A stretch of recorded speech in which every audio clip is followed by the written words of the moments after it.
आजचे प्रमुख पाहुणे यतिराज भंडारी, दत्ता टोनपे आणि उपस्थित सर्व रसिक मित्र हो, परिचय करून देण्यापूर्वी आज समारोपाचा दिवस आहे, त्यामुळं थोडं एकूण आभाराचं काम मी आधी आवरून घेतो किंवा थोडं मनोगत व्यक्त करतो.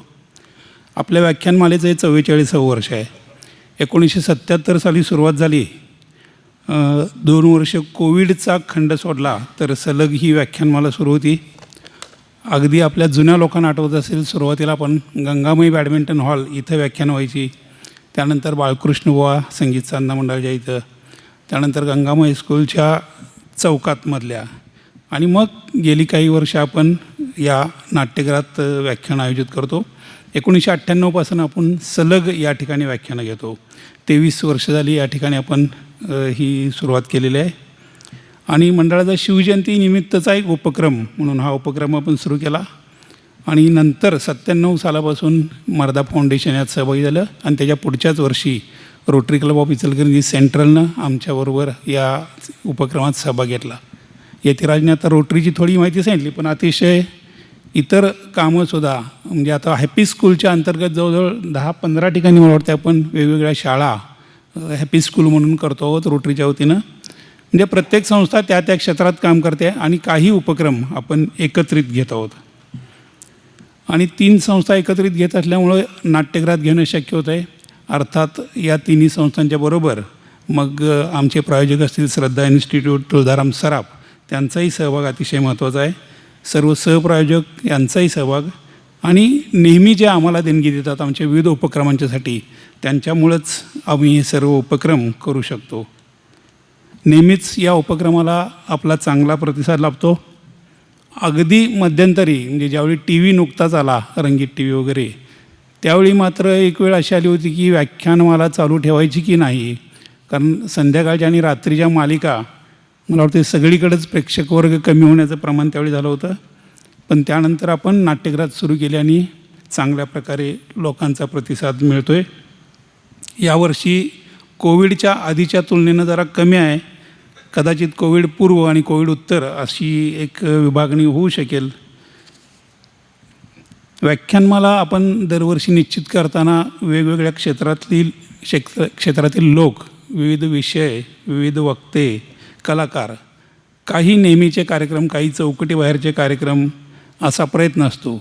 10 दिवस काहीतरी वेगळं वेगळं करावं असं एक नियोजन असतं. अर्थात व्यक्ती तितक्या प्रकृती हा असल्यामुळं सर्वच्या सर्व कार्यक्रम सर्वांनाच आवडतील असं कधी होत नाही. ते कठीण आहे. काही सर्वांना आवडतील, काही ना आवडतील. वक्त्यांची किंवा कार्यक्रमांची निवड करताना बऱ्याचदा प्रत्यक्ष ऐकलेलं, वाचलेलं असतं, काही मीडियामधून समजलेलं असतं, आणि काही वेळा आमच्यातील काही सदस्य किंवा बाहेरचे आपल्यासारखे काही रसिक मंडळी काही अभिप्राय सांगतात, सूचना देतात. त्याप्रमाणे आपण कार्यक्रम नक्की करत असतो. आणि काही वेळा त्या त्या क्षेत्रातील दिग्गज व्यक्ती इचलकरंजीत याव्यात, त्यानिमित्तानं त्यांचे अनुभव ऐकायला मिळावेत, असा एक आपला उद्देश असतो.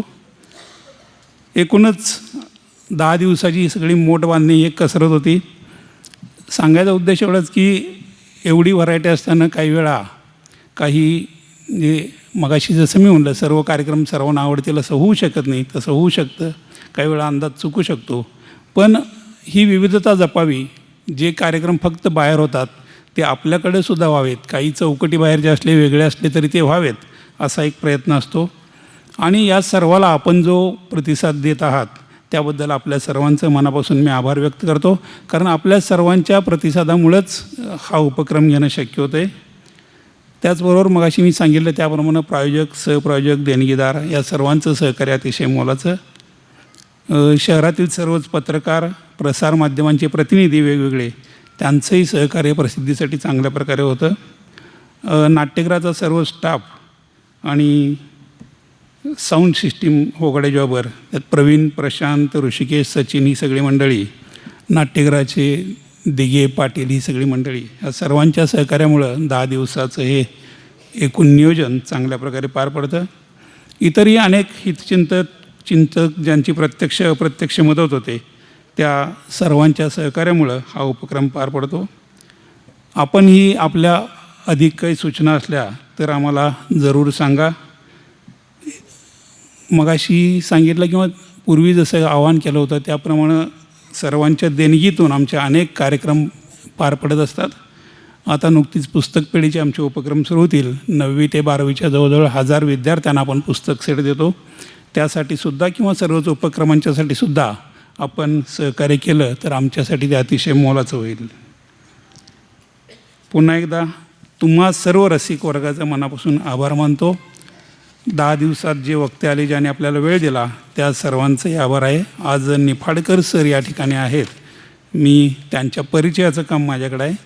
तो परिचय मी आपल्याला देतो आणि त्यानंतर त्यांचा कार्यक्रम गझलदीप हा सुरू होईल. गझलकार आणि पत्रकार म्हणून ते प्रसिद्ध आहेत.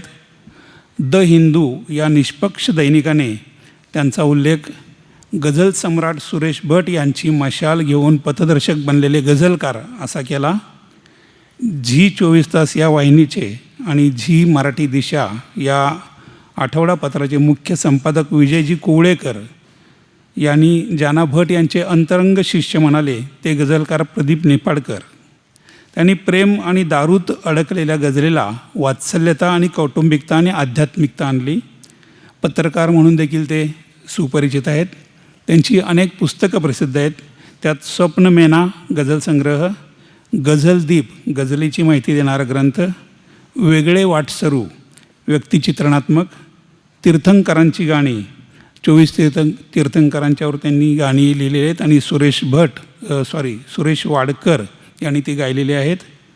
मै शायर उर्दूतील 35 शायरांच्यावरील बहुचर्चित लेखांचं पुस्तक त्यांचं प्रसिद्ध आहे.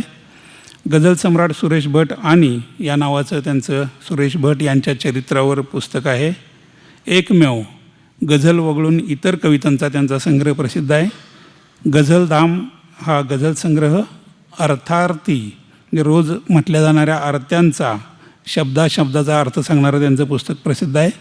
बस्तिक हे उर्दूतील 55 अजरामर शायरांचा इतिहास सांगणारं पुस्तक, अशी पुस्तकं त्यांची प्रसिद्ध आहेत. वेगवेगळे संपादक म्हणून त्यांनी वेगवेगळी पुस्तकं किंवा संपादनाचं काम केलेलं आहे. त्यात रसवंतीचा मुजरा गुरुवर्य सुरेश भट यांच्या अप्रकाशित कवितांचं संग्रह संपादन, मा भारतातील सर्व भाषा त्याचबरोबर नेपाळी आणि इंग्रजी भाषेतील आई या विषयावरील कविता या पुस्तकात आहेत. आवडलेल्या गझला महाराष्ट्रातील 85 मराठी गझलकारांच्या गझलांची निवड केलेलं हे पुस्तक आहे. ही संपादित पुस्तकं आहेत. आकाशवाणीचे ते मान्यताप्राप्त कवी आहेत.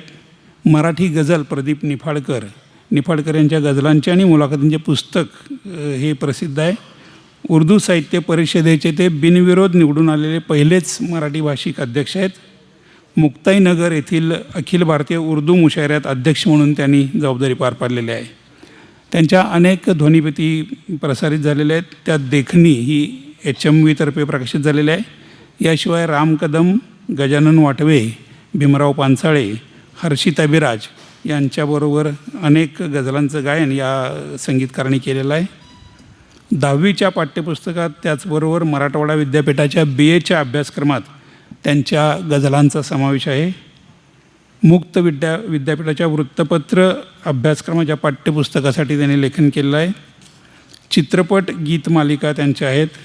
मोहिनी आणि सासूचा हे चित्रपट, तर मी मराठी या वाहिनीच्या सलाम नाशिक, सलाम नागपूर आणि सलाम कोल्हापूर या कार्यक्रमांचं शीर्षक गीतलेखन त्यांनी केलेलं आहे. अनेक पुरस्कार त्यांना मिळालेले आहेत. त्यात राज्य उर्दू अकादमीचा विशेष पुरस्कार आहे. कैलासवासी भाऊसाहेब पाटणकर स्मृती पुरस्कार आहे. भारतरत्न डॉक्टर बाबासाहेब आंबेडकर समाजनिष्ठ पत्रकारिता हा पुरस्कार आहे. साहित्यदीपचा गझलकार पुरस्कार आहे. नाशिकच्या दादासाहेब पोतनीस आणि दैनिक देशदूततर्फे गुणवंत म्हणून त्यांना पुरस्कार आहे. साहिर लुधियानवी व बलराज सानी फाउंडेशनचा निसार अख्तर पुरस्कार त्यांना प्राप्त झालेला आहे. असे अनेक मानाचे पुरस्कार त्यांनी मिळवलेले आहेत. सकाळ, लोकमत, देशदूत अशा वृत्तपत्रांच्यामध्ये त्यांनी 26 वर्ष उपसंपादक पदापासून कार्यकारी संपादक पदापर्यंत विविध पदांच्यावर काम केलेलं आहे. अनेक गाजलेल्या मालिका त्यांनी धाडसी लेखन केलेलं आहे आणि फक्त कवितेला वाहिलेल्या काव्यदीप या मासिकाचं यशस्वी संपादन त्यांनी केलेलं आहे. गझलदीप आज या ठिकाणी जे सादर करणार आहेत त्या गझलांच्या कार्यक्रमांचे पूर्ण महाराष्ट्र नव्हे तर देशभर त्यांचे जवळजवळ 1,500हून अधिक कार्यक्रम झालेले आहेत. अमरावती येथे 1989 साली झालेल्या संमेलनापासून अखिल भारतीय संमेलनात त्यांना सातत्याने निमंत्रित कवी म्हणून त्यांचा सहभाग आहे. दुबई येथे झालेल्या अखिल भारतीय साहित्य संमेलनात पुण्याहून फक्त त्यांना निमंत्रित केलेलं होतं. MA प्रथम श्रेणी त्यांनी प्राप्त केलेलं आहे आणि सध्या दुष्यंत कुमार आणि सुरेश भट यांचा तौलनिक अभ्यास या विषयावर ते PhD करत आहेत. तर असं एक मोठं आणि गझल आणि पत्रकारिते क्षेत्रातील मान्यवर व्यक्तिमत्व आज आपल्याकडे आलेलं आहे. मी पुन्हा एकदा आपल्या सर्वांच्या वतीनं संयोजकांच्या वतीनं टाळ्यांच्या गजरात त्यांचं स्वागत करावं अशी विनंती करतो आणि प्रदीपजींना विनंती करतो की त्याने आपल्या गझलदीपच्या कार्यक्रमास सुरुवात करावी. नमस्कार. ओम पाटणी, तुम्ही मागे नाही बसायचं, पुढे या, जायचं नाही आहे तुम्हाला कार्यक्रम संपल्याशिवाय. या या या पुढे, इथे या, जागा आहे. गझलसारखा काव्यप्रकार, गझलसारखी माहिती घ्यायची असेल तर हृदयाने तरुण असलेल्या माणसांनाच ती द्यायला पाहिजे. म्हातारी लोक मागे बसतात, तेव्हा अजूनही ज्यांना पुढे यायचं त्यांनी पुढे येऊ शकता. जे म्हातारे नसतील त्यांनी यायचं आहे पुढे, असतील त्यांनी तिथंच बसा. या. आपल्याला ह्या व्याख्यानमालेला 44 वर्ष पूर्ण होत आहे आणि 44 वर्षे एक अखंड व्याख्यानमाला चालते.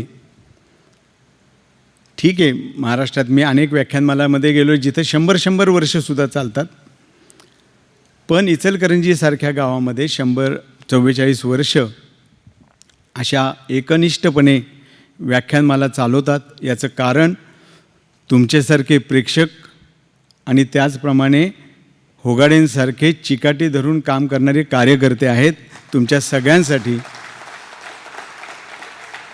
टाळ्या वाजवल्याच पाहिजे आपण. होगाडेंची चिकाटी काय आहे मी गेले 2 वर्ष अनुभवतो आहे. 1920 साली मला त्यांचं पहिलं पत्र आलं होतं आणि कोविडमुळे आपल्या सगळ्यांना माहितीच आहे आणि ते 2 वर्ष पाठपुरावा करत होते. सातत्याने ते सांगत होते की तुम्ही सुटून जाऊ नका आमच्या हातातून, असं त्यांनी सांगितलं होतं. आणि मी म्हणालो की नाही, मी येणार आहे. याचं कारण आहे, इचलकरंजीमधला एक कार्यक्रम मला आठवतो, आचार्य गरुड यांच्या अध्यक्षतेखाली त्यांच्या प्रबोधिनीत मी केला होता आणि त्या कार्यक्रमाला इथं असलेले कोणी होते का नाही मला आठवत नाही, पण म्हणजे सगळ्या माहिती नाही, पण जे असतील त्यांना तुम्ही विचारा की तो कार्यक्रम सुरू झाला आणि 5 मिनिटात लाईट गेली याचा अर्थ ध्वनिक्षेपकसुद्धा बंद पडला. लाईट तर गेलीच. प्रेक्षागृहात पूर्ण अंधार होता त्यांच्या हॉलमध्ये आणि एक मेणबत्ती आणली आणि त्याच्यानंतर त्याच्यावर मी काम सुरू केलं व्याख्यान. मला नवल वाटतं इचलकरंजीतल्या प्रेक्षकांचं 2.5 तास कार्यक्रम चालला पण एकही प्रेक्षक उठला नव्हता. हे इचलकरंजीचं रसिकत्व आहे. याची नोंद मी केलेली नाही, याची नोंद गझलवर पहिली PhD करणाऱ्या अविनाश सांगोलेकरांनी त्यांच्या पुस्तकात केलेली आहे. म्हणजे मी सांगतोय असं नाही, कारण ते त्या कार्यक्रमाला होते आणि त्यांनी पाहिलं की काय माहोल आहे आणि काय 2.5 तास लोक मस्त बसलेले आहेत. 2.5 तासानंतर जेव्हा लाईट आली तेव्हा मी डोळे असे मुद्दामून मिचकवून बघितलं की काय आहेत, किती लोक राहिलेत. आश्चर्य वाटलं, एकही प्रेक्षक उठून गेला नव्हता. त्यामुळे इचलकरंजीला यायला मला फार आनंद होतो. त्यामुळे मी येणार हे त्यांना सांगितलं आणि आलो आपल्यामध्ये. सगळ्या चिंता सोडा. पेट्रोल महागलं, कोण कुणाचा हनुमान चालीसा काय पडणं आहे सगळं विसरून जायचं. आता फक्त तुम्ही, मी आणि गझल 3च गोष्टी लक्षात ठेवायच्या, बाकी काही नाही. कारण गझल ही विधाच अशी आहे. गझल हा काव्यप्रकारच असा आहे की तो माणसं जोडतो, माणसं तोडत नाही. आणि त्यामुळे ह्यांनी गझल ह्या काव्यप्रकाराने आज हेतू हिमाचल माणसं जोडलेलीच आहेत. मी तुम्हाला अनेक उदाहरणं देऊ शकतो. खरं तर हा माझा व्याख्यानाचा विषय जो आहे तो खरंच 3-3.5 तासाचा आहे. 1 तास मी फक्त उर्दू गझलेवर बोलतो, 1 तास सुरेश भट आमचे गुरु जे होते त्यांच्याबद्दल बोलतो, आणि 1 तास माझ्या गझला ऐकवतो. आज माझी कसोटी आहे, कारण जरी किती उशीर म्हणला तरी तुम्ही अजून 2 तास थांबाल, ह्याच्या पलीकडे फार काय थांबणार नाही. त्यामुळे 2 तासात मला आवरायचं, 2 तासात जेवढं शक्य आहे तेवढं मी तुम्हाला ऐकवणार आहे. आणि हे व्याख्यानाला मी सुरुवात 2005 साली जेव्हा केली तेव्हा एक कारण घडलं होतं. कारण असं होतं, गझलमध्ये अतिशय चांगली मंडळी गझल लिहायला लागली होती. एक फळी महाराष्ट्रात तयार सुरेश भटांनी केली आणि गझल काय ते कळायला लागलं होतं. हे 82 ते 90चा काळ असा होता की त्यामध्ये गझल आली, ती चित्रपटातनं पण आली होती. तुम्हाला माहिती असेल, तुमको देखा तो ये खयाल आया वगैरे, निकाह चित्रपट जास्त नोंद करण्यासारखा, की ज्याच्यामुळे गझल आणखीन प्रसार पावली.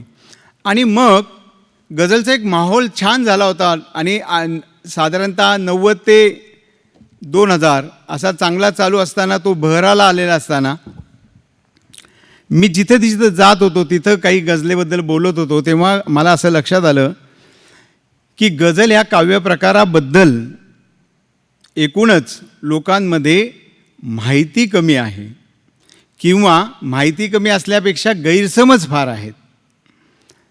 आणि मग एक उदाहरणच सांगतो तुम्हाला, कोल्हापूरचं, नजदीकचं सांगतो, म्हणजे फार लांबचं सांगत नाही. कोल्हापूरला आमच्या एका मैत्रिणीकडे आम्ही आलो होतो, आणि त्या मैत्रिणीच्या घरी गेल्या गेल्या, आपल्या घरी कसं आहे स्वागत होतं कोणत्याही पाहुण्याचं, तसंच स्वागत झालं. या बसा असंच स्वागत होणार आपल्याला माहिती आहे.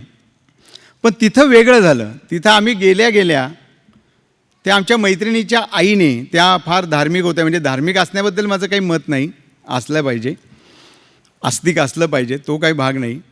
पण त्या इतक्या टोकाच्या होत्या की त्यांच्या घरी कुणीही गेल्यानंतर पहिल्यांदा ते त्या माणसाला, ते घेऊन आलेला असेल त्याला देवघरात घेऊन जायचे, त्याला कुंकू लावायचे. आता मी तेव्हा एवढाही नव्हतो की बळीबिळी द्यायला आला आहे असं काही वाटावं. नेलं तिथं, त्यानंतर कुंकू वगैरे लावून झालं आणि बसवलं. मग आणि ते झाल्यानंतर ते असं म्हणाल्या की आता एक एक गझल ऐकवा. आणि गझल ऐकवायला आम्ही सुरुवात केली. मी, माझ्याबरोबर अजून 2 आमचे गझलकार मित्र होते, त्यांनी ऐकवल्या. 1-2च ओळी त्या गझलेच्या ऐकवणार. ती गझले अख्ख्या ऐकवणार नाही, कारण आपल्याला वेळ कमी आहे. पण त्या गझलेच्या पहिल्या 2 ओळी, आणि माझं वय तेव्हा किती 18, 19, 20 असेल, म्हणजे मी तुम्हाला 40 वर्षापूर्वीची गोष्ट सांगतो आहे. आणि मी त्यांना 2 ओळी ऐकवल्या माझ्या नवीन गझलेच्या. त्या अशा होत्या, करूनही कायमी करू, करूनही कायमी करू, तू तिथे इथे मी, करूनही कायमी करू, तू तिथे इथे मी, कसा तुझा हात मी धरू, तू तिथे इथे मी. आणि ते वाजवा, टाळ्या वाजवायला काही हरकत नाही आहे, जिथं वाटेल तिथं वाजवायच्या बिंदास. आणि बोर झालं तर हात वर करायचा, तेव्हा टाळ्या नाही वाजवायच्या.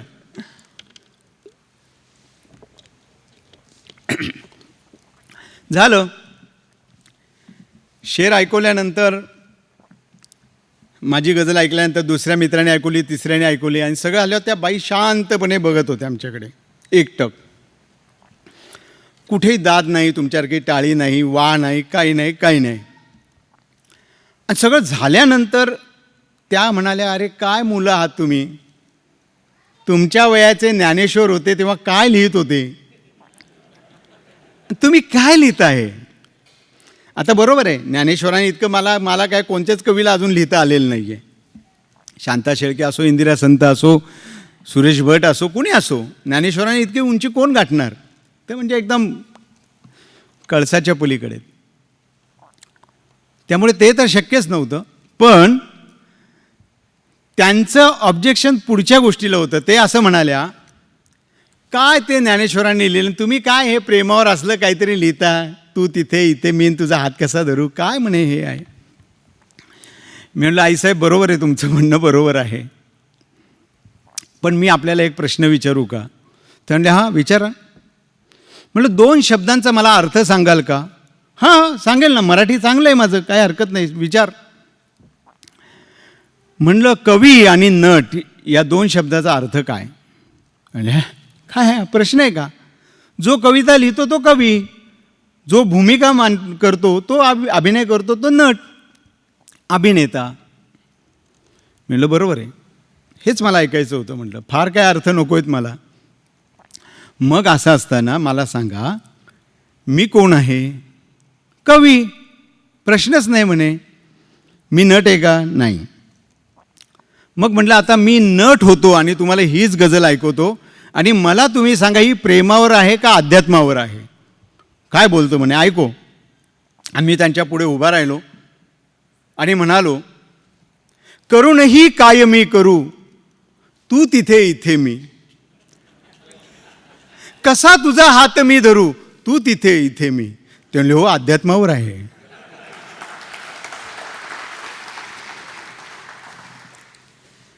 बघा गंमत, गझलची गंमत ही माझी नाही.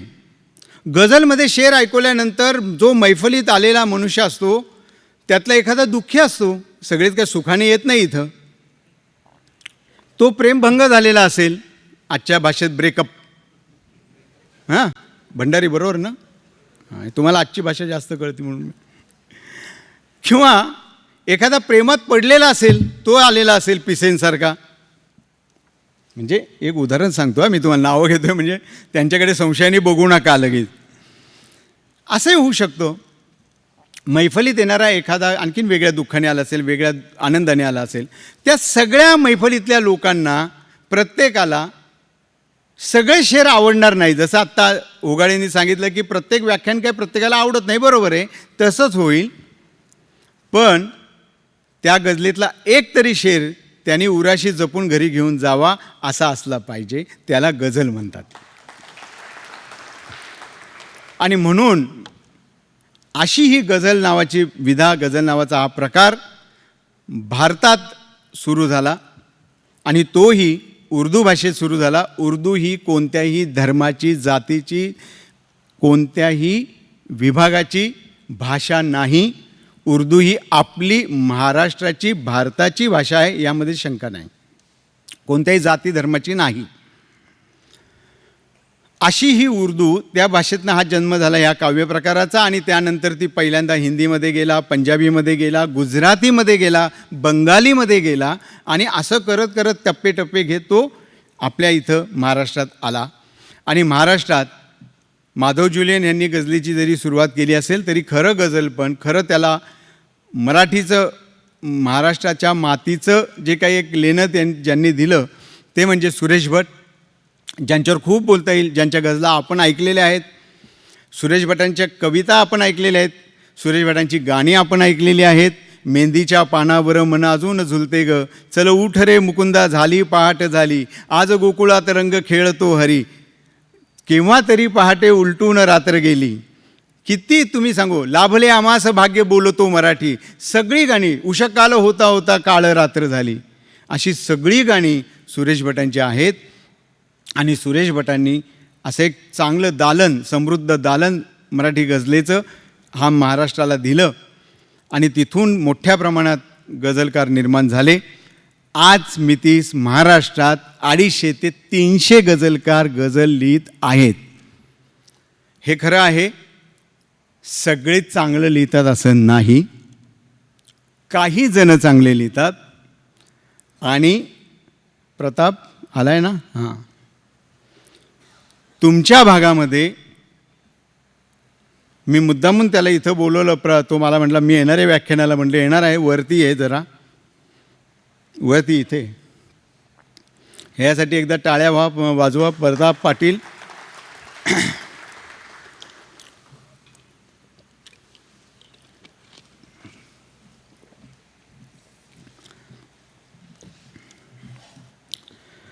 पश्चिम महाराष्ट्रात जे काय अगदी हाताच्या बोटाच्या एका हाताच्या बोटावर मोजण्या इतके गझलकार आहेत, त्यामध्ये प्रताप पाटील हा चांगली गझल लिहिणारा आहे. कोल्हापूरला तो शिक्षक आहे. त्याच्या अनेक गझला मला आवडतात. त्यातली एक गझल मी त्याला मुद्दामून आवर्जून सांगणार आहे. अक्षताच्या ऐवजी ती ही आहे कोणाला, हां, ती गझल ऐका आणि मी पुढे गझलेवर बोलणार आहे. त्याची एवढी एक गझल ऐका, मजा येईल तुम्हाला. सर्वांना नमस्कार. इचलकरंजीमध्ये गझल ऐकवण्याचं माझं स्वप्न होतं, पण ते इतक्या लवकर पूर्ण होईल असं वाटलं नव्हतं. सरांनी एक आठवण सांगितली की मेणबत्तीच्या प्रकाशात त्यांनी गझल ऐकवली. मी ताऱ्यांच्या प्रकाशात ऐकवायला लागलो आहे, कारण माझ्या डोळ्यासमोर तारे चमकलेले आहेत. अचानक मला इथे सरांनी बोलवलं. दोन अर्थ आहेत की माझे गुरु इथं असताना गझल सादर करणं हा खरोखर ताऱ्यांच्या प्रकाशात गझल ऐकवण्यासारखाच योग आहे. एक मुक्तक ऐकवतो. मी पाठीवरती कधीच हल्ला केला नाही. मी पाठीवरती कधीच हल्ला केला नाही, अन म्हणून केवळ शत्रू माझा मेला नाही. मी पाठीवरती कधीच हल्ला केला नाही, अन म्हणून केवळ शत्रू माझा मेला नाही. अवघा दर्या उलटला तरी गाठेन किनारा. अवघा दर्या उलटला तरी गाठेन किनारा. मी मध्ये बुडाया कच्च्या गुरुचा चेला नाही. मी मध्ये बुडाया कच्च्या गुरुचा चेला नाही. एक गझल ऐकवतो. म्हटलं आहे, रस्त्याची साथच नसेल तर काय करावे. रस्त्याची साथच नसेल तर काय करावे. तिच्याकडे जातच नसेल तर काय करावे. रस्त्याची साथच नसेल तर काय करावे. तिच्याकडे जातच नसेल तर काय करावे. धाव धाव धावून मिळवले जरी सर्व मी. धाव धाव धावून मिळविले जरी सर्व मी.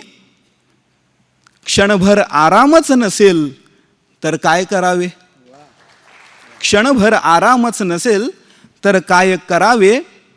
खूप वाटते जरी भरारी घ्यावी आता. खूपदा असं होतं. खूप वाटते जरी भरारी घ्यावी आता. पाठीवर हातच नसेल तर काय करावे. पाठीवर हातच नसेल तर काय करावे. वनवासाची भीती किंवा चिंता नाही. वनवासाची भीती किंवा चिंता नाही. सोबतीस रामच नसेल तर काय करावे. सोबतीस रामच नसेल तर काय करावे. आणि शेवटचा शेर.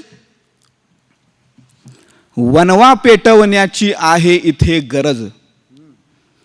वनवा पेटविण्याची आहे इथे गरज, पण मनामध्ये आगच नसेल तर काय करावे. मनामध्ये आगच नसेल तर काय करावे. रस्त्याची साथच नसेल तर काय करावे. तिच्याकडे जातच नसेल तर काय करावे. धन्यवाद. शेवटी एवढंच म्हणेन, आहे मनात माझ्या इतकीच आस आता. आहे मनात माझ्या इतकीच आस आता. लागो तुझ्या मनाला माझाच ध्यास आता. लागो तुझ्या मनाला माझाच ध्यास आता. धन्यवाद. तुम्ही प्रत्येक शेराला टाळ्या देत होता. त्याच्यावरनं तुमच्या लक्षात आलं असेल की हा काय लिहितो आहे. तरी माझी त्याबद्दल खूप तक्रार असते. अहो साधं आहे, बघा ना तुम्ही गंमत. भंडारीजी देखो आप. आता एवढं त्याचं वय कोवळं आहे, तसं लहान आहे आत्ता. ह्या दिवसात कसं लिहायला पाहिजे हो खुशकी. हां, काय लिहिलं. वनवासात राम नसेल, काय साथच नसेल. राम नसेल तर काय करावे. आणि आम्ही बघा 60 वर्षाचे झालो तरी लिहितो कसं. बघा तुम्ही, राम आणि वनवास हे दोन्ही लक्षात घ्या. मी असं लिहिलं होतं तेवढं शेर ऐकून तुमच्या पुढे सांगणार आहे मी की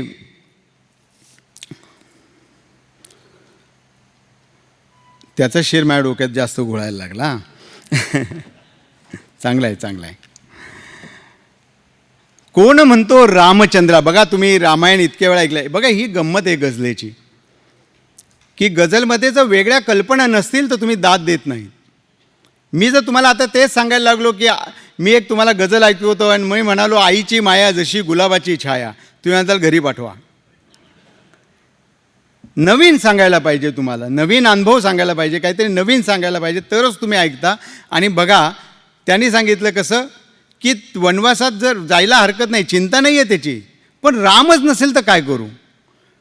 आणि एकीकडे मी काय लिहितोय बघा, रामायण तुम्ही अनेकदा ऐकलेलं आहे, टी व्हीवर पाहिलेलं आहे, वेगळी कल्पना आहे. बघा मला खात्री आहे तुमचा प्रत्येकजण तुमची टाळे वाजवणार या शहराला. मी असं म्हणालो, कोण म्हणतो रामचंद्रा तो तुझा कोण म्हणतो रामचंद्रा तो तुझा वनवास होता. राम जे वनवासाला गेला होता ना 14 वर्ष, सगळेजण म्हणतो वनवासाला गेलाय. एवढंच काय, आता सरकारी नोकरीमध्ये कुणी जर जास्त आगाऊपणा करायला लागला तर त्याला साहेब म्हणतो चंद्रपूरला वनवासात पाठवेल, बदली करून टाकेल तुझी. इतकं झालेलं आहे. पण खरंच वनवास होता का तो, असा मी प्रश्न उपस्थित केला आहे आणि रामापुढे केला आहे.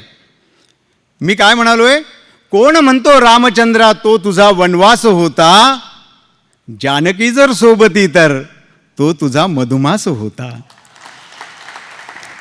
बरोबर आहे ना. आपली बायको आपलीच, अंडरलाईन, आपली बायको बरोबर असेल. मला 14 वर्ष वनवासाला पाठवणं 28 वर्ष जातो. बरं तिथं काय व्हॉट्सअप नाही, ईमेल नाही, काहीच नाही, तिथं टेन्शन नाही कसलं, आहे की नाही. नुसतंच तिथं जाऊन मधुमासच येतो. ह्यातला अजून एक शेर आठवला, कोण म्हणतो रामचंद्रा तो तुझा वनवास होता, जानकी जर सोबती तर तो तुझा मधुमास होता. आणि मी सुखासाठी हिमालय पालथा घालून आलो. सुख मिळवा म्हणून आपण सारखं पळत असतो ना, मी पण पळालो, हिमालयात जाऊन आलो. मग काय घडलं तिथं, मी सुखासाठी हिमालय पालथा घालून आलो, भेटला ते ऋषी. हिमालयात गेल्यावर ऋषी मुनी भेटतातच, मलाही भेटला ना, त्यात काय विशेष नाही. मग काय झालं, मी सुखासाठी हिमालय पालथा घालून आलो, भेटला तेथे ऋषी, नेमका दुर्वास होता. तो ऋषी सुद्धा दुर्वास निघाला. इतकं नशीब वाईट असतो काही काहींचं. अर्थात हे मी त्याच्या रामावरनं आठवलं आणि मी लिहिलं. रामावर बरंच लिहिलं आहे, सगळंच ऐकवत नाही. जसे कोण म्हणतो रामचंद्रासारखं मी लिहिलं होतं की राम झालो मी कधी घनश्याम झालो मी, राम झालो मी कधी घनश्याम झालो मी, जन्म कुठलाही मिळो बदनाम झालो मी.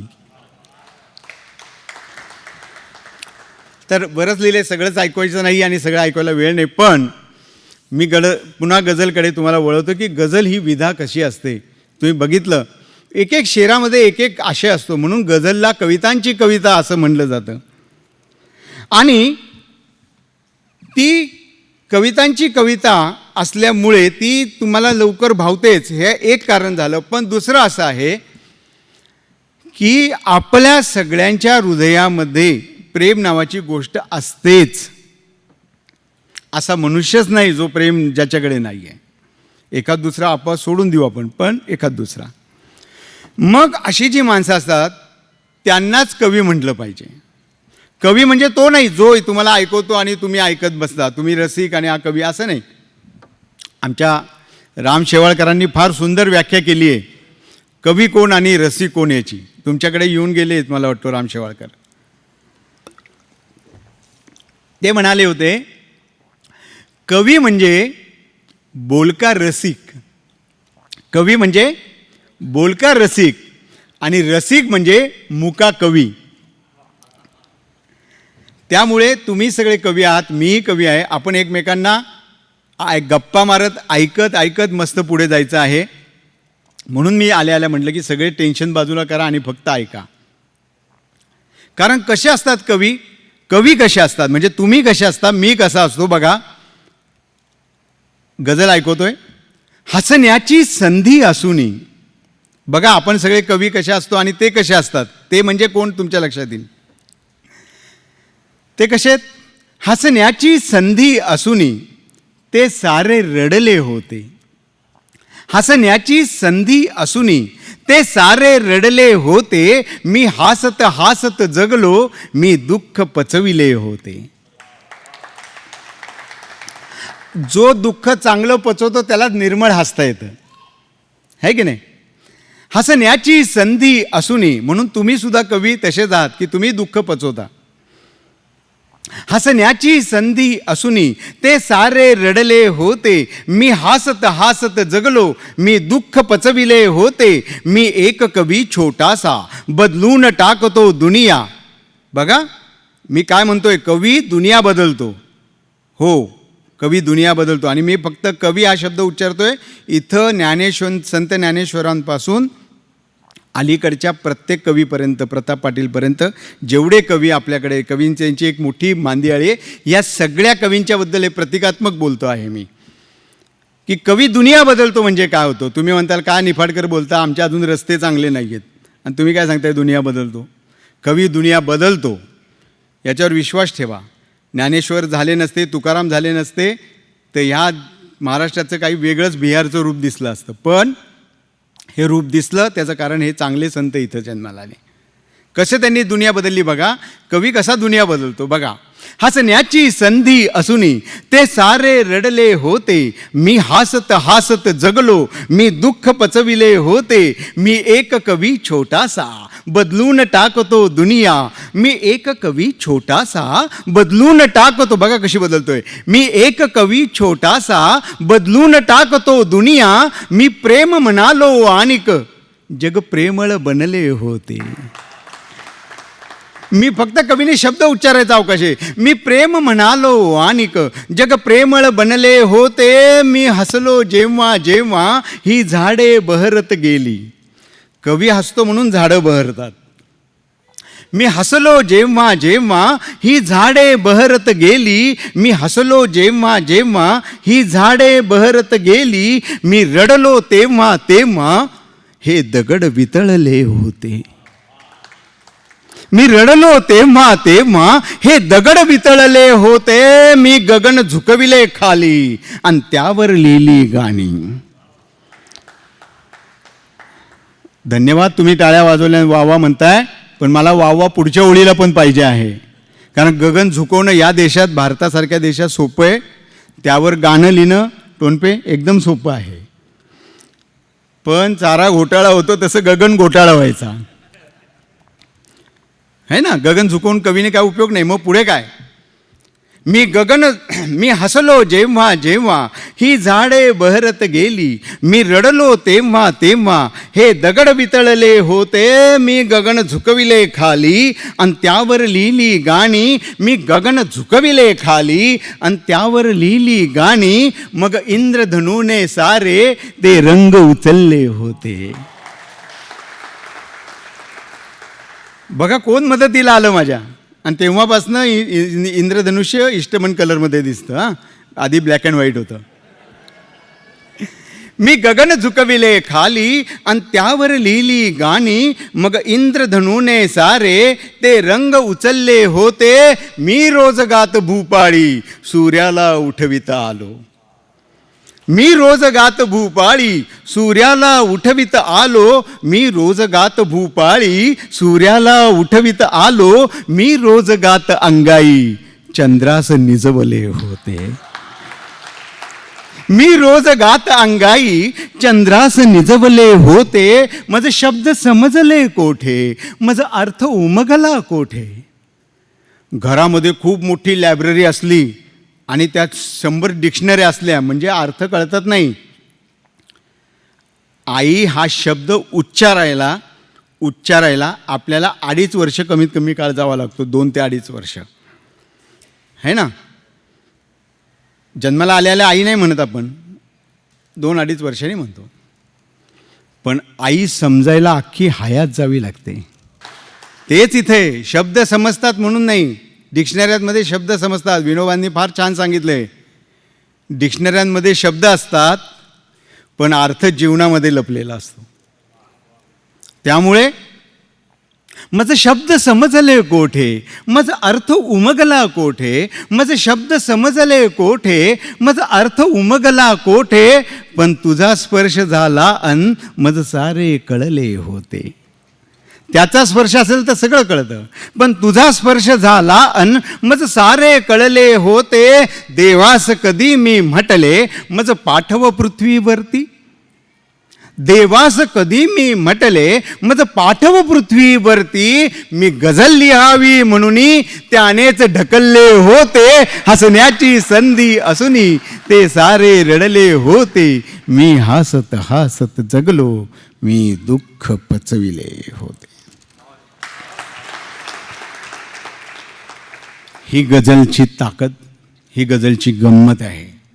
2 ओळींमध्ये तुम्हाला एक कविताच पोचवायची, म्हणून ती कवितांची कविता. कवी हा जर MA असेल तर गझलकार हा PhD झालेला असतो.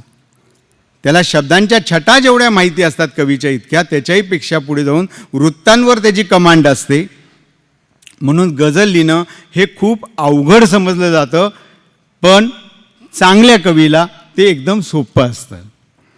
म्हणून सुरेश भट एकीकडे इतकं चांगलं, जसं ते गाण्यामध्ये करतात, उषकाल होता होता काळ रात्र झाली, एकीकडे लिहितात, इतकं म्हणजे एकदम सामाजिक आशय असलेलं गाणं.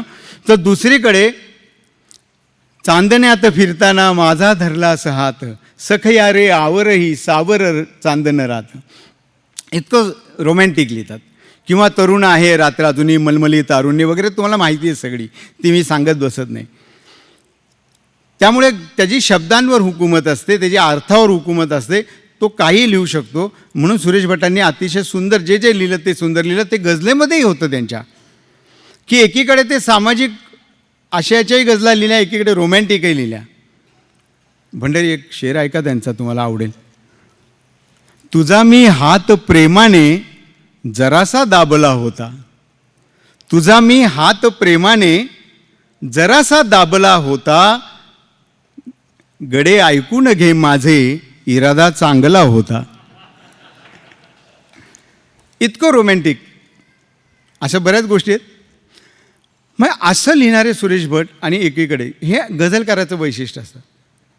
तुम्ही उर्दूतलेही किती गझलकार तोंडपाठ आहेत, अनेक ऐकवता येईल, दाखले देता येतील सगळं. आणि सध्या मी पुण्यनगरीत रोज लिहितो आहे, तुम्ही तुमच्यापैकी बरेच जण वाचतही असतील, होगाडे तर वाचतातच आहेत, पण बरेच जण वाचत असतील, त्यांना कळेल की उर्दूवर किती गोष्टी मी लिहिल्या. आत्ता गेले 5 महिने रोज लिहितो आहे, दररोज. तर गझलमध्ये ही जी गंमत आहे, कविता आणि गझलमध्ये हा सर्वात मुख्य फरक आहे. कवितेमध्ये एकच कल्पना शेवटपर्यंत असते. जसं गदिमा, आता गदिमांबद्दल बोलायलाच नको, गदिमांच्या पुढे शब्द हात जोडून उभे राहायचे की आम्हाला घ्या. आणि त्या गदिमांच्या इतकं सुंदर लिहायचे. गदिमा लिहायचे काय म्हणायचं, गदिमा पेंटिंग करायचे एक एक गाण्यातनं. बघा तुम्ही कोणतंही गाणं घ्या, आता मी उदाहरण सांगतो तुम्हाला, ते माहिती असेल. त्या तिथे पलीकडे तिकडे माझी या प्रियेचे झोपडे, हे तुम्ही ऐकलंय गाणं. त्यामध्ये बघा कसं पेंटिंग केले त्यांनी, कसे ब्रश एक एक मारतात, एक एक फटकारे मारतात आणि आपल्या डोळ्यापुढे ते चित्र उभं राहतंय. गवत उंच दाट दाट वळत जाय पाय वाट, बघा डोळ्यापुढे चित्रच राहिलं आपल्या उभं. गवत त्या तिथे पलीकडे तिकडे माझी या प्रियेचे झोपडे, गवत उंच दाट दाट वळत जाय पाय वाट, आंब्याचे एक झाड मध्येच वाकडे, त्या तिथे पलीकडे तिकडे. किती सुंदर पेंटिंग केलेलं आहे, एकेका कडव्यात पेंटिंग आहे. कवितेत एकच गोष्ट सगळीकडे सांगितलेली असते, गझलमध्ये प्रत्येक शेरात एक कविता असते. जरी मी कवींबद्दल बोलत होतो, जरी तुम्ही ऐकत होता की मी रोज गातो भूपाळी सूर्याला उठवत आलो, अरे निफाडकर तुम्हाला तर 9 वाजता सकाळी फोन केला तेव्हा तुम्ही उठला होता आणि काय सांगताय, पुन्हा सांगतो, मी माझ्याबद्दल बोलत नाही, मी सगळ्या कवींबद्दल बोलत असतो. म्हणून मी ते शेर ऐकला आणि तो शेर ऐकल्यावर जे जुने जाणते आहेत त्यांना लक्षात आलं असेल, अमर भूपाळी ज्यांनी पिक्चर पाहिला असेल, ज्यांना शाहीर लोक आठवत असतील त्यांच्या लक्षात येईल की हा शेर त्यांच्यावर होता. एक शेर त्यांच्यावर ऐकवला मी, तर एक शेर तुम्हाला जसं सांगितलं तसं की मी गगन झुकविले खाली आणि त्यावर लिहिली गाणी. कवी असं करतो, हे वेगळ्या पद्धतीने सांगितलं. कवी जरी असेल तरी ते मी वेगवेगळ्या गोष्टी सांगितलं. अशा वेगवेगळ्या गोष्टी तिथं समुच्चयाने सांगितलेल्या असतात. प्रत्येक शेरामध्ये एक कविता कंप्लीट करायची असते, अशी गझलची रचना असते. त्यामध्ये डिटेलमध्ये तंत्रामध्ये मी जात नाही, कारण तंत्राशी तुमचं काही संबंध नसतो, कवींचा असतो. आणि गझलकार कवी हा जो काही तंत्रावर हुकूमत असतो त्याला त्याचा अभ्यास करावा लागतो. तुमच्यासाठी सोपं सांगतो तंत्र काय असतो. कारण पूर्वी पंतोजी जे असायचे पिसे, म्हणजे साधारणतः मी पूर्वीच्या शिक्षकांबद्दल बोलतो आहे,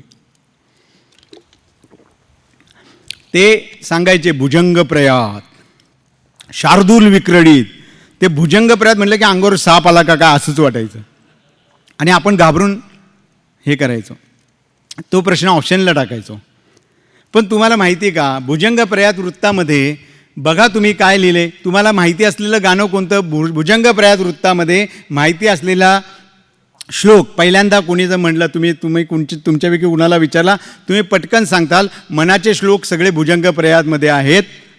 आणि तुम्ही सांगायचं लगेच सुरू करा, मना सज्जना भक्ती पंथेची जावे, तरी श्रीहरी पावी जेतो स्वभावे. आहे ना? रामदासांना एकदा टाळ्या वाजवा.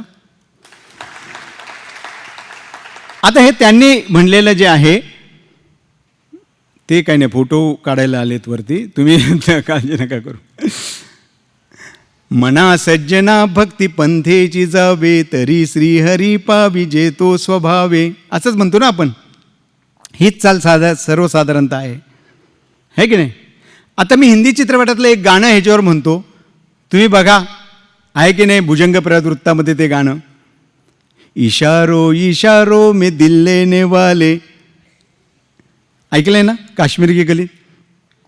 इशारो इशारो में दिल लेने वाले, बताए हुनर तूने सीखा कहाँ से, मना सज्जना भक्ती पंथेची जावे, तरी श्री हरी पावी जेतो. आहे ना गंमत? उर्दूमध्ये सुद्धा मीटर तेच आहेत, वृत्त तीच आहेत, पण त्याचा कवींनी अभ्यास करायचा. सामान्य माणसांना त्याशी घेणं ते नसतं. तुम्ही म्हणला का कधी आजपर्यंत इशारो इशारो मी ऐकताना कोणत्या वृत्तात हे? काही नाही, ते कवीसाठी.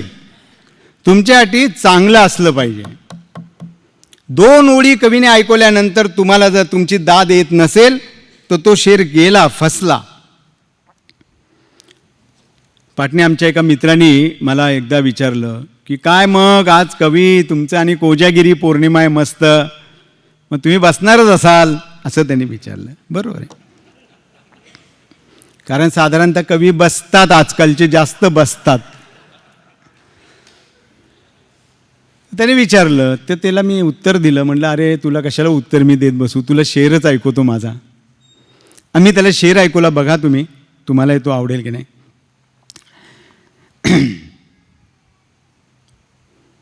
ऐका. मुक्काम करते नेहमी माझ्या घरी. हा चंद्र आणि हे चांदणे,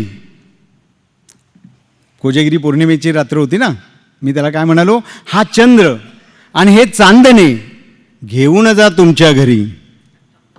हा चंद्र आणि हे चांदणे घेऊन जा तुमच्या घरी, मुक्काम करते नेहमी माझ्या घरी कोजागिरी. आता मी ऐकल्यावर जर टाळ्या जर येत नसतील, वा काय येत नसेल, तर तो शेर गेला. किंवा दुसरं उदाहरण देतो, बघा प्रत्येकाला आपल्याला सगळ्यांनी आपण ह्या फेजमधनं गेलेलो आहोत की आपण सगळेजण रात्री झोपलो असं गच्चीवर मस्त, किंवा कॉट टाकून अंगणात झोपलो आणि वरती बघितलं तर असंख्य तारे दिसतात आणि आपला मोह होतो की तारे मोजले पाहिजेत आणि मोजायला लागतो आपण तारे. अनेक जणांनी मोजले असतील. बरोबर आहे? किती जणांनी मोजले हात वर करा. हे व्याख्यान म्हणजे असं व्याख्यान आहे, गप्पा मारायच्यात मस्तपैकी. हां, मोजले बघा किती हात वर झाले बघा, ते बघा शेवटपर्यंत झालेत. वा. पण तुम्ही कधी हा विचार केला का हो, आपण तारे मोजतो, तारे काय मोजत असतील? त्यांनाही रात्र टाइमपास करायचा असतो ना. मी असं म्हणालो, रात्र होताच या तारका मोजती. आता पहिली ओळ ऐकल्यानंतर तुमच्या डोक्यामध्ये प्रश्न सुरू आला, काय बरं मोजत असतील? जनावरं, शेत, माणसं, जंगल, पहाड, काय मोजत असतील? तुमच्या मनामध्ये मी एक ओळ सोडून दिली आणि मी ती 2दा 3दा ऐकवली, तुम्हाला ऐकवतोय. तुमच्या मनामध्ये त्याचं उत्तर नाही, हे असेल का, ते असेल का, चाललंय. मी काय बोलतोय बघा, इथं कवी असतो. रात्र होताच या तारका मोजती, रात्र होताच या तारका मोजती, झोपणारे किती, जागणारे किती. आहे की नाही? त्यांनी टाइमपास करायचा आहे. मी इथं बघतोय झोपणारे किती, जागणारे. गमतीने बोललोय. यासाठी गंमत केली कारण सगळे जेवून आलेत मस्तपैकी, त्यामुळे झोपणारे किती असं म्हणा. पण झोपले नाही, सगळे जागेत. आणि सगळे जागेत याचा पुरावा म्हणजे एक जात सगळ्यांनी एक टाळी वाजवा सुरेश भटांसाठी. शेवटी हां, तेव्हा हे गझलेचं असं समृद्ध दालन आपल्याला सुरेश भटांनी खुलं केलं. अनेक चांगले गझलकार लिहू लागले. प्रताप पाटीलचं मी तुम्हाला सांगितलंच. असे अनेक आहेत. श्याम कळसकर आहे, तिकडं नगर देवळ्याला गोशी मस्कर म्हणून पोरगा आहे, छान लिहितो आहे. अनेक लोक लिहित आहेत. नांदेडला बापू दासरे म्हणून आहे, बरेच जण आहेत. हे सगळे चांगले लिहायला लागले, गझल समजून लिहायला लागले. गझल, हां, हे फार महत्त्वाचं आहे, गझल समजून लिहिणे. गझल काय आहे, गझलचा आत्मा काय. नकलाकार खूप असतात इथून तिथून. नकलाकारांबद्दल मी बोलत नाही, अस्सल गझल लिहिणारे जे आहेत त्यांच्याबद्दल बोलतो. गझल समजून लिहिणारे फार कमी आहेत. अशा गझलकारांना तुम्ही इथं बोलवत जा. जसं प्रताप आहे तशा आणखी नावं मी देईल, त्यांना तुम्ही बोलवा. मला बोलवलं नाही होगाडे तरी चालेल. त्यांना बोलवा, त्यांना व्यासपीठ द्या आणि तुम्ही तुमची दाद घ्या. का तुमची दाद म्हणतो याचं कारण सांगतो. आमचे नाडकर्णी सर होते, सुरेशचंद्र नाडकर्णी, ते फार चांगले सांगायचे. टोनपे ऐका, ऐकण्यासारखी गंमत आहे की ते काय म्हणायचे की तुम्ही कशाला दाद देता? गझलेला दाद देता का? नाही. गझलकाराला दाद देता का? नाही. आणि ते सांगताना ते एक उदाहरण द्यायचे की बघा, आता मस्त पाऊस पडतो आहे, कालचा सारखा पाऊस नाही, मस्त पाऊस म्हणतोय मी, छान, हां, सुंदर पाऊस पडतोय, इंद्रधनुष्य पडलेलं आहे, छान वेळ आहे. आणि एक तरुणी, एक नवयौवना पावसात भिजत अशी चाललेली आहे. आणि मी जर म्हणलं की त्या पोरीला जाऊन पाठीमागणे एक बुक्की मारावीशी वाटते, तुम्ही म्हणताल होगाडे यांना उचला आणि पटकन पुण्याला पाठवून द्या. बरोबर आहे ना? पण तेच जर मी म्हणलं, काय पाऊस आहे आणि काय ती सुंदर तरुणी भिजत चालली, असं वाटतं तिला आपल्या मिठीत घ्यावं आणि तिचे केस जे आहेत ते आपल्या हाताने टॉवेलनी व्यवस्थित पुसावेत. ते म्हणतील क्या बात है. का हे असं नाडकर्णी म्हणायचे, मी नाही. हां, का म्हणायचे असे? का असं होतं? कारण मलाही असं वाटलं होतं, याला तुम्ही दाद देत असता, गझलकाराला देत नसता, गझलेला देत नसता. तुम्हाला दाद देत असतात, म्हणून तुमची दाद तुम्हाला घेण्यासाठी गझलकारांना इथं बोलवत जा, हे मला सांगायचं होतं. अशा या गझलांचा प्रवास बराच चालू आहे. काही गझला मी तुम्हाला त्यातल्या ऐकवणार आहे. तंत्राकडे मी गेलो नाही, थोडक्यात तुम्हाला तंत्र सांगितलं. ज्यांना इच्छुक आहेत, ज्यांना काही गझल शिकायचे आहे, त्यांनी नंतर कार्यक्रमानंतर मला भेटा, नंतर आपण बोलू त्या विषयावर, गझल शिकू. पण आपण गझल ऐकूया. एक गझल ऐकवतो नवीन, तुम्हाला आवडेल मला खात्री आहे. यासाठी ऐकवतोय, हे पाणीच आहे पहिली गोष्ट. हा नाही नाही, अनेक गायकांना तांब्या भांडं घेऊन बसायची सवय असते पाण्याचं. त्यात काय असतं हे नंतरचा भाग आहे. तर म्हणून सांगितलं एकतर पाणी आहे आणि हे सारखं पिण्याचं कारण असं आहे. हे दोष द्यायचा असेल तर दिनेश कुलकर्णींना तुम्ही धरा, कारण त्यांनी जेवण अतिशय चांगलं जेवू घातलेलं आहे आणि ते जेवण जेवल्यामुळे कोरड पडते आहे सारखी. आणि मला सांगितलं संयोजकांनी आल्या आत्ताच जेवायचं ते जेवा, नंतर मिळणार नाही. इचलकरंजीचा दम त्यांनी दिला, जेवायला लागलं मला. त्यामुळे तर मी हे का सांगतोय, जसं माझी सांगितलं की जसं नकलाकार खूप असतात, गझलची नक्कल करणारे खूप आहेत, असली फार कमी आहेत. म्हणूनच हे सांगतो, कारण आमच्या कवींमध्ये सुद्धा तुम्ही बघितलं असेल, काही कवी म्हणणारे कवी असे जे कवी असतात ना, अहो इतकी घाई असती त्यांना कविता लिहायची. सुरेश भटांचं बघा तुम्ही, सुरेश भटांनी मालवून टाक दीप चेतवून अंग अंग एक ओळ लिहिल्यानंतर 13 वर्षानंतर दुसरी ओळ लिहिलेली आहे. 13 वर्ष गेली मध्ये. आमच्या कवींना थांबायचं पद्धतच माहिती नाही. इन्स्टंट पाहिजे, 2 मिनिट में मॅगी, तसं पाहिजे. आणि ते मॅगीसारखंच होतं, 2 मिनटात संपून जातात, कविता लक्षात राहत नाही. म्हणून बघा तुम्ही की कवी जो असतो तो काय करतो, तो वरनं एक पावसाचा थेंब पडायचा अवकाश, तो जमिनीवर तिथून खाली येईपर्यंत याची कविता तयार. टोनपे एवढी छापा आहे की नाही. असं नसतं. जीवनातले सगळे अनुभव, सुखाचे दुःखाचे, आपल्यामध्ये रिचवायचे असतात. लोणचं मुरवावं तसं मुरवायचे असतात आणि मग एक एक अनुभव पेश करत जायचा असतो. म्हणून मी असं म्हणालो होतो, ना दुःखाचा धांडोळा. कविता म्हणजे दुःखाचा धांडोळा घ्यायचा नाहीये. मला असं दुःख झालं आणि तसं झालं याचा धांडोळा घेत नाही बसायचं. ना स्वप्नांचा आढावा. स्वप्न पडली, स्वप्नात ती आली, मग मी तिच्यावर लिहिलं नाही. मग काय आहे कविता म्हणजे, ती सहज आली पाहिजे. ती जशी सहज येईल तशी सहज पेश होते. मग ना दुःखाचा धांडोळा, ना स्वप्नांचा आढावा, ना दुःखाचा धांडोळा, ना स्वप्नांचा आढावा. ही कविता म्हणजे राजा त्या देवाचा सांगावा. ना दुःखाचा धांडोळा, ना स्वप्नांचा आढावा. हे कुठल्या राधेसाठी. दुसरा शेर, वेगळा कल्पना बघा. हे कुठल्या राधेसाठी, होगाड्यांसाठी हा खासा शेर.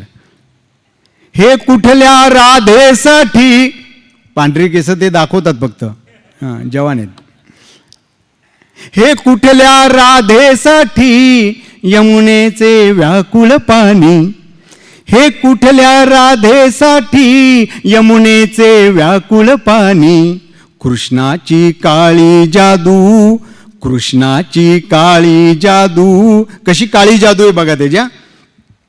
कृष्णाची काळी जादू वाऱ्याचा बनवी पावा. ना दुःखाचा धांडोळा, ना स्वप्नांचा आढावा. आपलं बालपण किती सुंदर होतं. ह्या हल्लीच्या मुलांच्या नशिबात फार वाईट गोष्टी आहेत. बघा तुम्ही आपलं बालपण कसं होतं. जी बालपणाची गोडी ती चिंचा बोरे गेली, है ना. शाळेच्या बाहेर अशी एक म्हातारी बसलेली असायची, 5 पैशात ती अशी द्रोणामध्ये बोरं द्यायची. ते गेलं सगळं. अतिक्रमणात तिला हटवून टाकलं. मोठ्यांची अतिक्रमणं ठेवली आहेत, तिचं हटवलं. मग आता काय चित्र आहे आत्ताच्या नशिबात. जी बालपणाची गोडी ती चिंचा बोरे गेली. शाळेच्या दारापाशी, शाळेच्या दारापाशी विकतात आता ते मावा. ना दुःखाचा धांडोळा, ना स्वप्न, आहे ना. माव्याच्या पुढे असतात बघा तुम्ही पानपट्टीवर, शाळेच्या दारातच असतात ना, मुलं खात असतात. राहुल देशपांडे याचे वडील, राहुल देशपांडे याचे आजोबा नाही सांगत, वडील, आजोबा वसंतराव, वडील यांचं फर्ग्युसनच्या जवळ दुकान आहे. ते म्हणले निफाडकर काय सांगायचं तुम्हाला, माझ्याकडे दारूच्या दुकानात सर्वात जास्त येणारं जो कोण असेल तर फर्ग्युसनमधल्या हॉस्टेलच्या मुली येतात. इतकी वाईट अवस्था आहे शाळांची आणि कॉलेजची. काय काय विकला, जी बालपणाची गोडी ती चिंचा बोरे गेली, शाळेच्या दारापाशी विकतात आता ते मावा, ना दुःखाचा धांडोळा. अजून एक बालपणीची आठवण मला त्या एका शहरामध्ये मांडली मी, की बघा बालपण आपलं कसं आहे. आपण अजूनही तसे आहोत. मी बालपणाला माझ्या थोडेही भूस ओढत नाही, मी बालपणाला माझ्या थोडेही सोडत नाही. मग काय करतो मी, थोडीशी फुरसत मिळता, थोडीशी फुरसत मिळता मामाच्या जातो गावा, ना दुःखाचा दांडोळा ना स्वप्नांचा आढावा. ही कविता म्हणजे राजा त्या देवाचा सांगावा. हो, आपलं कित्येकांचं बघा, तुमचं माझं नशीब काही फार वेगळं नाही आहे. आपलं नशीब आणि आपल्या देशाचं नशीब एकच आहे. कसं बघा, माझी अन या देशाची का एकच रास असावी. एकच राशीचे आपण आहोत. कसे आहोत तुमच्या लक्षात येईल पटकन पुढच्या ओळीत. माझी अन या देशाची का एकच रास असावी, शेजारी खोड्या करुणी, शेजारी खोड्या करुणी वर रोज करी कांगावा, ना दुःखाचा दांडोळ. आहे ना, शेजारचे आपले असेच असतात, आहे ना, बरोबर आहे ना. हां, ते पाकिस्तानसारखेच वागत असतात. शेजारी खोड्या करुणी वर रोज करी कांगावा. आणि आपल्या जमान्यात खरंच आपला जमाना होता. आत्ता SMS चा जमाना बेकार, प्रेम बेकार, SMS चा जमाना बेकार. बघा आपला जमाना कसा होता. हृदयाने लिहिले होते, ओठांची मोहर होती. हृदयाने लिहिले, काय माहिती आहे तुम्हाला, हृदयाने लिहिले होते, ओठांची मोहर होती. ते पत्र तुझे होते की, ते पत्र तुझे होते की, तो रंगांचा मेळावा, ना दुःखाचा धांडोळा ना स्वप्नांचा आढावा. ही कविता म्हणजे राजा त्या देवाचा सांगावा. आता शेर बघा. मी ऐसे काही येथे आयुष्य काढले माझे. आत्ता येताना इचलकरंजीतली इतकी गर्दी बघितली, वाहनं अशी तशी चालवताना बघितली. जी पुण्यात आहे तीच परिस्थिती. मी ड्रायव्हरला म्हटलं पुणे काय वेगळं आहे का, इचलकरंजी वेगळी आहे का, तशीच आहे. म्हणून हा शेर खास ऐकवायला पाहिजे तुम्हाला. मी ऐसे काही येथे आयुष्य काढले माझे. माझं आयुष्य मी काढलं. कसं काढलं, ऐसे. ऐसे म्हणजे कैसे, पुढच्या ओळीत. मी ऐसे काही येथे आयुष्य काढले माझे, एखाद्या आजोबांनी, एखाद्या आजोबांनी भर रस्ता ओलांडावा, ना दुःखाचा दांडोळा ना स्वप्नांचा आढावा. आहे ना, ते आजोबा कसे चालतात बघा तुम्ही रस्ता ओलांडताना. मध्ये जातात, इकडं बघतात, तिकडनं वाहन आलं तर परत मागे येतात, परत जातात, परत मागे येतात, घाबरत घाबरत तसं आयुष्य काढतात माणसं.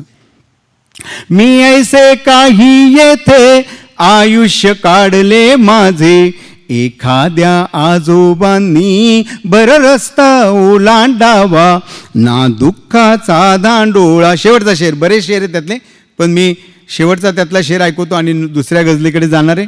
काय त्यातले वैशिष्ट्य सांगणार आहे बघा. आम्ही सगळे व्याख्याते येतो इथं, तुम्हाला सगळं व्याख्यान देतो, तुम्ही ऐकता छानपैकी, खूप रिलॅक्स होता. आणि घरी गेल्यानंतर पुन्हा उद्या सकाळी ड्युटीला जायचं आहे, अमुक करायचं आहे, मुलाची ॲडमिशन आहे, अमुक आहे, तमुक आहे, 50 प्रश्न येतात, पैशाचे प्रश्न येतात, महागाई सगळी झालेली आहे, सगळ्या गोष्टी येतात तुमच्या नशिबात, माझ्याही नशिबात. मग आम्ही व्याख्याते काय करतो, पुढच्या शेरात सांगितलं, शेवटच्या शेरात या गझलीच्या. दुनियेची दुःखे मोठी मी दूर करू ना शकलो. जगाची दुःख एवढी आहेत, मी नाही, मी थोडीफार एखाद्याची दुःख करू शकेल, मी एखाद्याला काहीतरी मदत करू शकेल, एवढंच. मग काय केलं? मग तुम्ही निफाडकरी आयुष्यात येऊन काय केलं? गझलाच लिहिल्या का? काय केलं? नाही, मी काय केलं सांगतो. दुनियेची दुःखे मोठी मी दूर करू ना शकलो. मी गझला लिहिल्या कोठे, मी गझला लिहिल्या कोठे, मी शिंपडला ओलावा, ना दुःखाचा दांडोळा, ना स्वप्नांचा डावा. ही मी गझल ऐकवली किंवा मगाशी गझल ऐकवली, तुमच्या लक्षात आलं असेल. गझलचे हे जे प्रकार आहेत त्यामध्ये गझल तेहतमध्ये ऐकवणं म्हणतात. जशी मी तुम्हाला माहिती ऐकवले, हसण्याची संधी असूनी ते सारे रडले, ह्याला तेहतमध्ये गझल ऐकवणं म्हणतात. आणि मी आत्ता जी गाऊन ऐकवली, कारण तुम्ही म्हणताल तुम्ही तर निफाडकर गायक नाही, आम्ही तर गुलाम अली, जगजीत सिंग ऐकलेले आहेत. मग हे काय? ते जे गझल ऐकवतात त्याला तर्ज में गझल पेश करणं म्हणतात. आणि ही जी गझल मी ऐकवली याला म्हणतात तरन्नुम में गझल पेश करणं. तरन्नुम म्हणजे काय? तर गझलकाराला जे काय अल्पस्वल्प संगीताचं ज्ञान असेल त्याप्रमाणे तो चाली लावतो. या सगळ्या चाली माझ्या आहेत. आता एक गंमत दाखवतो तुम्हाला, माझी चाल आणि गायकाची चाल. बघा तुम्ही कशी गंमत आहे. एक गायक होता, त्यांनी चाल लावली माझ्या गझलेला. गझल काय आहे बघा. प्रेमात पडल्यानंतर काय होतंय? गुंतत गेलो. आता बघा, गुंतत गेलो दोघे आपण. प्रेमात पडलो ना, गुंतत गेलो दोघे आपण, मला न कळले तुला न कळले, अशी ओळ आहे. गायकाने कशी चाल लावली ती बघा. आणि मग माझी ऐकवतो. गुंतत गेलो दोघे आपण, मला न कळले तुला न कळले. बरोबर आहे ना? अशी त्यांनी चाल लावली. आता माझी चाल आहे का मी लावलेली. गुंतत गेलो दोघे आपण, मला न कळले तुला न कळले. काय झालं मग? दोघं प्रेमात पडले, दोघांना कळलं नाही. काय झालंय? गुंतत गेलो दोघे आपण, मला न कळले तुला न कळले. कसा उन्हाळा झाला श्रावण, मला न कळले तुला न कळले. गुंतत गेलो. हो गडे, चांगली चालले ना माझी? चांगली आहे का? कोणती चांगली चाल वाटते तुम्हाला गायकाची माझी? बोला. हां, माझ्यासाठी समाधानासाठी नका म्हणू, खरं सांगा. चांगली वाटते? चांगल्या चालीचाच माणूस आहे मी. बरं, ही गझल ऐकवतो तुम्हाला. 2-3 शेर ह्याचे ऐकवतो. गुंतत गेलो दोघे आपण. काय एसी कमी करायचं आहे का? हां, त्यांना सांगा एसी कमी करा, ते करतील. बसा बसा तुम्ही, बसा बसा, काय होत नाही. गझलेने उभा नो आपण, थांबा बसा. हा, प्रेमाच्याही गझला ऐकवणार आहे मी, घाबरू नका. सगळ्याच काय अशा नाही ऐकवणार, ही प्रेमाचीच ऐकवतोय तुम्हाला. हां, करतील त्या.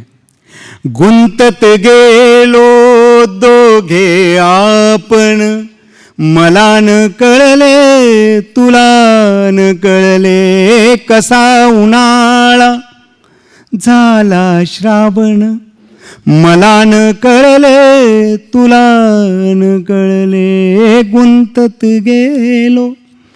आपला जमाना त्या शेरात, त्या ह्याच्यातले लिहितो मी शेर भंडारी. हां, तुझा रेशमी पदर उडावा, है ना? असं होत होतं ना. आता मुली ओढणीच घेत नाही, त्यामुळे काय पदर बिदर शब्दच गेले. तुझा रेशमी पदर उडावा, माझ्या पाशी तो थांबावा. आता बघा गझलेची गंमत. मला न कळले तुला न कळले आहे, है ना? दोघांना कळले नाही, अशाच घटना लिहायच्या आहेत. तिचा पदर उडाला, तिला कळलं ना. ह्याच्यापाशी थांबलाय, तिला कळलं का नाही. याच्यापाशी थांबलाय पण तिचाच पदर आहे हे याला कळत नाही. म्हणजे काय गंमत आहे ही. पण काय झालं, तुझा रेशमी पदर उडावा, माझ्या पाशी तो थांबावा. वाऱ्याचे ते उन्हाळ धोरण मला न कळले, तुला न कळले, गुंतत गेलो. धोरणं काय फक्त सरकारची नसतात, वाऱ्याचे असतात. वाऱ्याचे ते उन्हाळ धोरण मला न कळले, तुला न कळले, गुंतत गेलो. पुढचा शेर बघा. उघडे असं 36 वर्ष संसार केला की लिहिता येतो बघा असं. रागाच्या या तलवारींना उगाच आपण परजत बसलो. नवरा बायकोची भांडणं होतात, सगळ्याच नवरा बायकोची आहे की नाही. माझी बायको इथे आहे तरी मी सांगतो होतात, बिघडत नाही, होऊ द्या, प्रेम तेवढंच पाहिजे पण, है ना. रागाच्या या तलवारींना उगाच आपण परजत बसलो. जीवन म्हणजे नसे रणांगण मला न कळले, तुला न कळले, गुंतत गेलो. माझी बायको म्हणते मला ही गझल फार आवडती तुमची, ह्यात तरी तुम्ही कबूल केलं की मला न कळले. पुढचा शेर बघा, रोमॅन्टिक आहे जरा. हनीमूनची पहिली सकाळ आठवा. हनीमूनला गेल्यानंतर पहिली सकाळ. शेर बघा. गझलीचे गमती असतात, मी सांगतो म्हणजे तेच अर्थ घ्या असं नाही. जसं आत्ता मी ऐकवलं, आमच्या एका मित्राला ऐकवलं होतं, तो म्हटला म्हणे अरे तू म्हणतोस की नवरा बायकोच्या भांडणांवर हा शेर लिहिला आहे. अजिबात नाही, हा शेर हिंदू मुसलमानांच्या दंगलीवर आहे. रागाच्या या तलवारींना उगाच आपण परजत बसलो. जीवन म्हणजे नसे रणांगण मला न कळले, तुला न कळले, गुंत आहे ना. हिंदू मुसलमानांच्या दंगलीवर पण हा शेर होतं. पण एक गंमत असती. आता हनीमून नंतरची पहाट कशी बघा. स्वप्नांना मी आवरले, दुलईची तू गडी घातली. दोघांनी आपापली कामं केली. मी स्वप्नांना आवरले आणि तिने दुलईची घडी घातली. मग काय झालं असं जे दोघांना कळलं नाही. स्वप्नांना मी आवरले, दुलईची तू गडी घातली. पलंग सोडत नवते पैंजण मला न कळले, तुला न कळले, गुंतत गे. वाजवा टाळी, तुम्ही काय घाबरू नका. कशाला हरदय शेजारी कशाला बघायचं हा वाजवतो का नाही, तो वाजवतो का. बिंदास वाजवायची, आपल्याला जिथं वाटेल तिथं वाजवायची बिंदास. हां, ही मैफल आहे, व्याख्यान नाही. व्याख्यान द्यायचं असेल तर मी अगदी सांगेन गझल अरबीमधनं आपल्या भारतात आली आणि असं तिला काय सुतकी चेहरे घेऊन बोलणं फार सोपं असतं.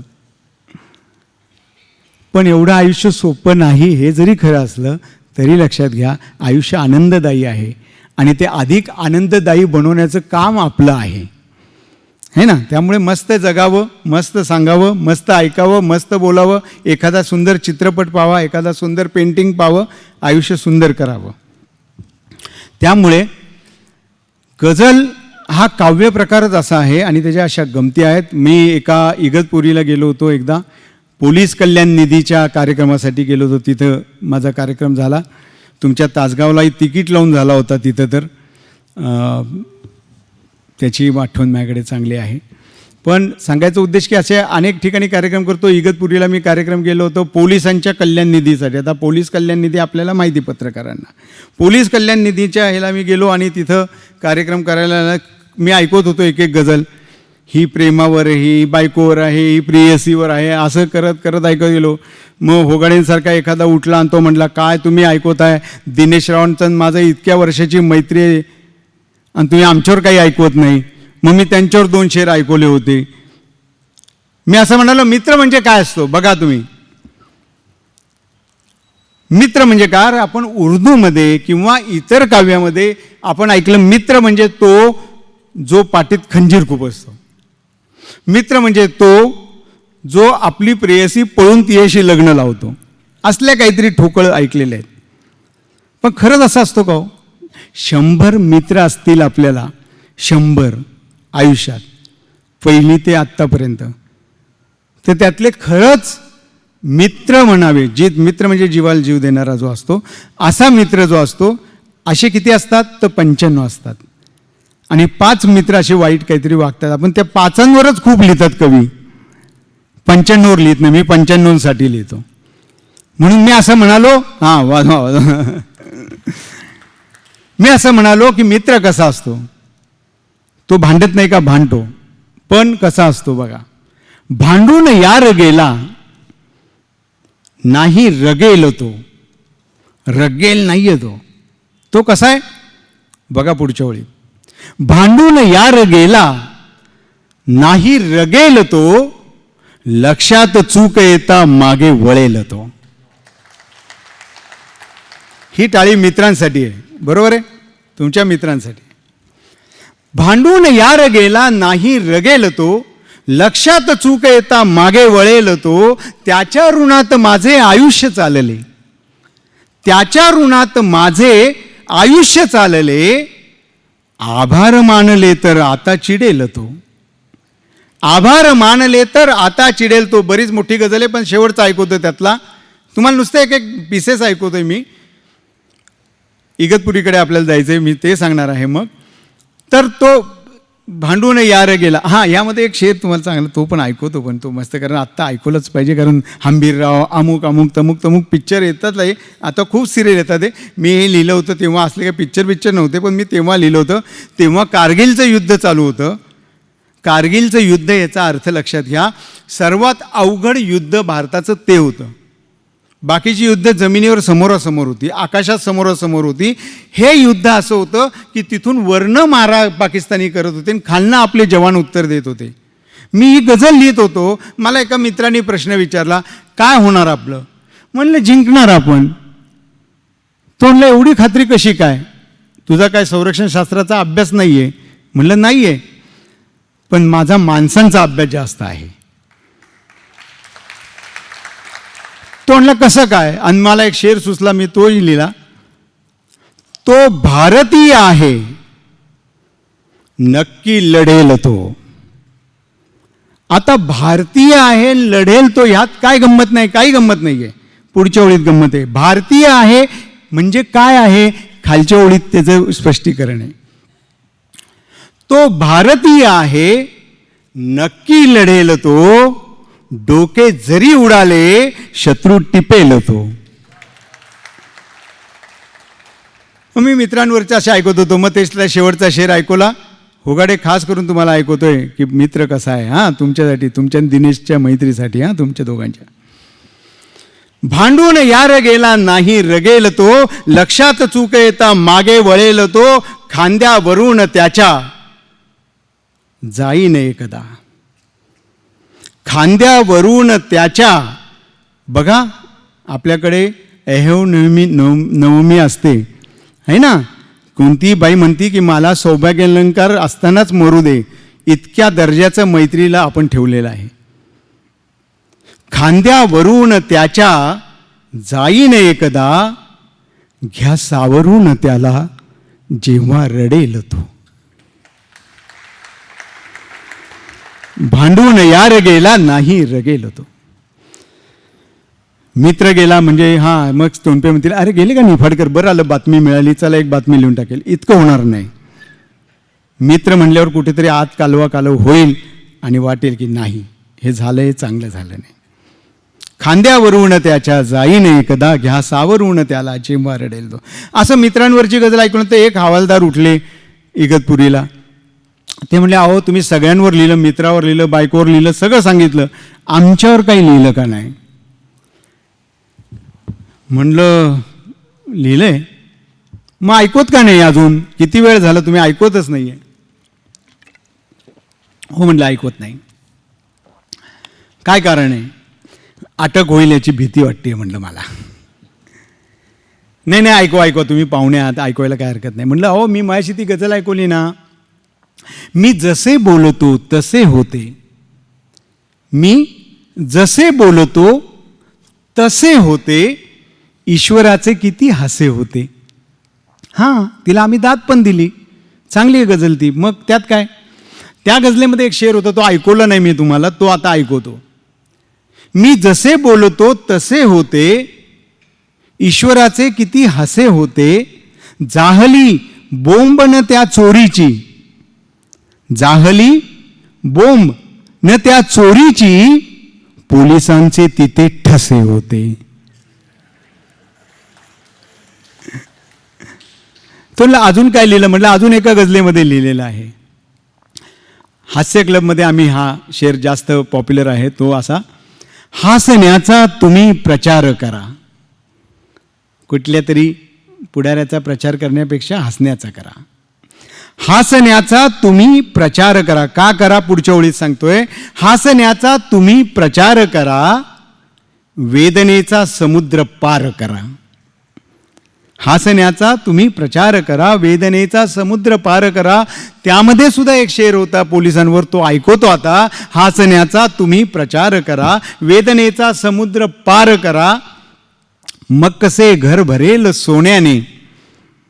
मग मग म्हणजे कधी? पुढच्या ओळीत सांगितलंय, मग कसे घर भरेल सोन्याने, एक मुलगा हवालदार करा. है की नाही? मुलगा हवालदार झाला की सगळं घर नुसतं. तेव्हा अशा अनेक गझला ऐकवल्या, पण तरुण पोरं खूप आहेत आज. मला डीडींनी सांगितलं की तरुण वर्ग कमी येतो, पण तरुण प्रचंड आलेले आहेत. आणि त्यातनं जे पांढरे केस आहेत पण तरुण आहेत, असे खूप आहेत. तेव्हा तरुणांसाठी ऐकवतो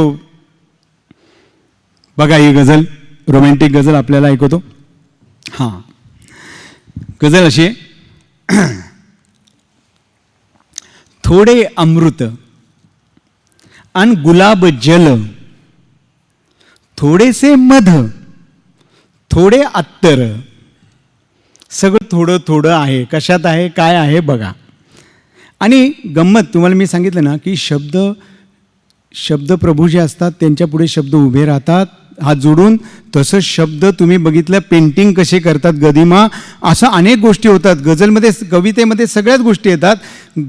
कवितेमध्ये नृत्य पण येतो, भरतनाट्यम अमुक. बघा कसं येतो बघा. मी आता तुम्हाला असं ऐकवलं, पण तसं लईत ऐकवलं की तुम्हाला कळेल. थोडे अमृत आणि गुलाब जल, थोडेसे मध, थोडे अत्तर, असं ऐकवण्यापेक्षा मी जर असं ऐकवलं तर तुम्हाला कळेल. थोडे अमृत अन गुलाब जल, थोडेसे मध, थोडे अत्तर. है ना? भरतनाट्यमचे तुम्हाला ज्यांना कथक करतात त्यांना माहिती आहे काय आहे प्रत्येक थोडं थोडं आणि कशात आहे काय आहे. पुढच्या वेळी थोडे अमृत अन गुलाब जल, थोडेसे मध, थोडे अत्तर, देवाने या तुला घडविले, देवाने या तुला घडविले, माझ्या खातर इतके सुंदर. थोडे अमृत अन गुलाब जल, थोडेसे मध, थोडे अत्तर, देवाने या तुला घडविले, माझ्या खातर इतके सुंदर. किती सुंदर आहे, किती सुंदर आहे बघा. इतके सुंदर,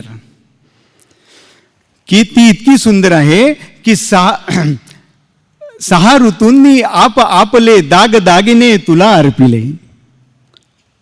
सगळ्या ऋतूंनी आपापले दागिने दिलेत. म्हणून मी बायकोला नेहमी गझल ऐकवताना सांगतो, हा त्यासाठी शेर लिहिला मी की PNG मध्ये जात जाऊ नको.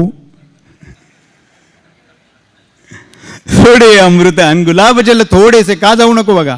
सहा ऋतूंनी आपले दाग दागिने तुला अर्पिले, सहा ऋतूंनी आपले दाग दागिने तुला अर्पिले, तेव्हापासून चांदीचे हे पैंजण पडते काळे ठिक्कर.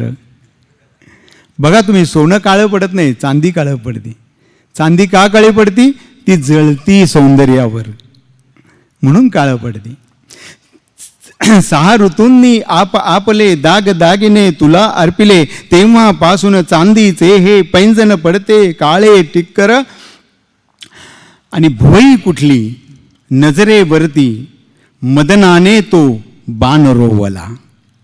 भुवई नाहीये, मदनाचा बाण आहे. मदन रती, तुमच्या लक्षात येईल पुढे.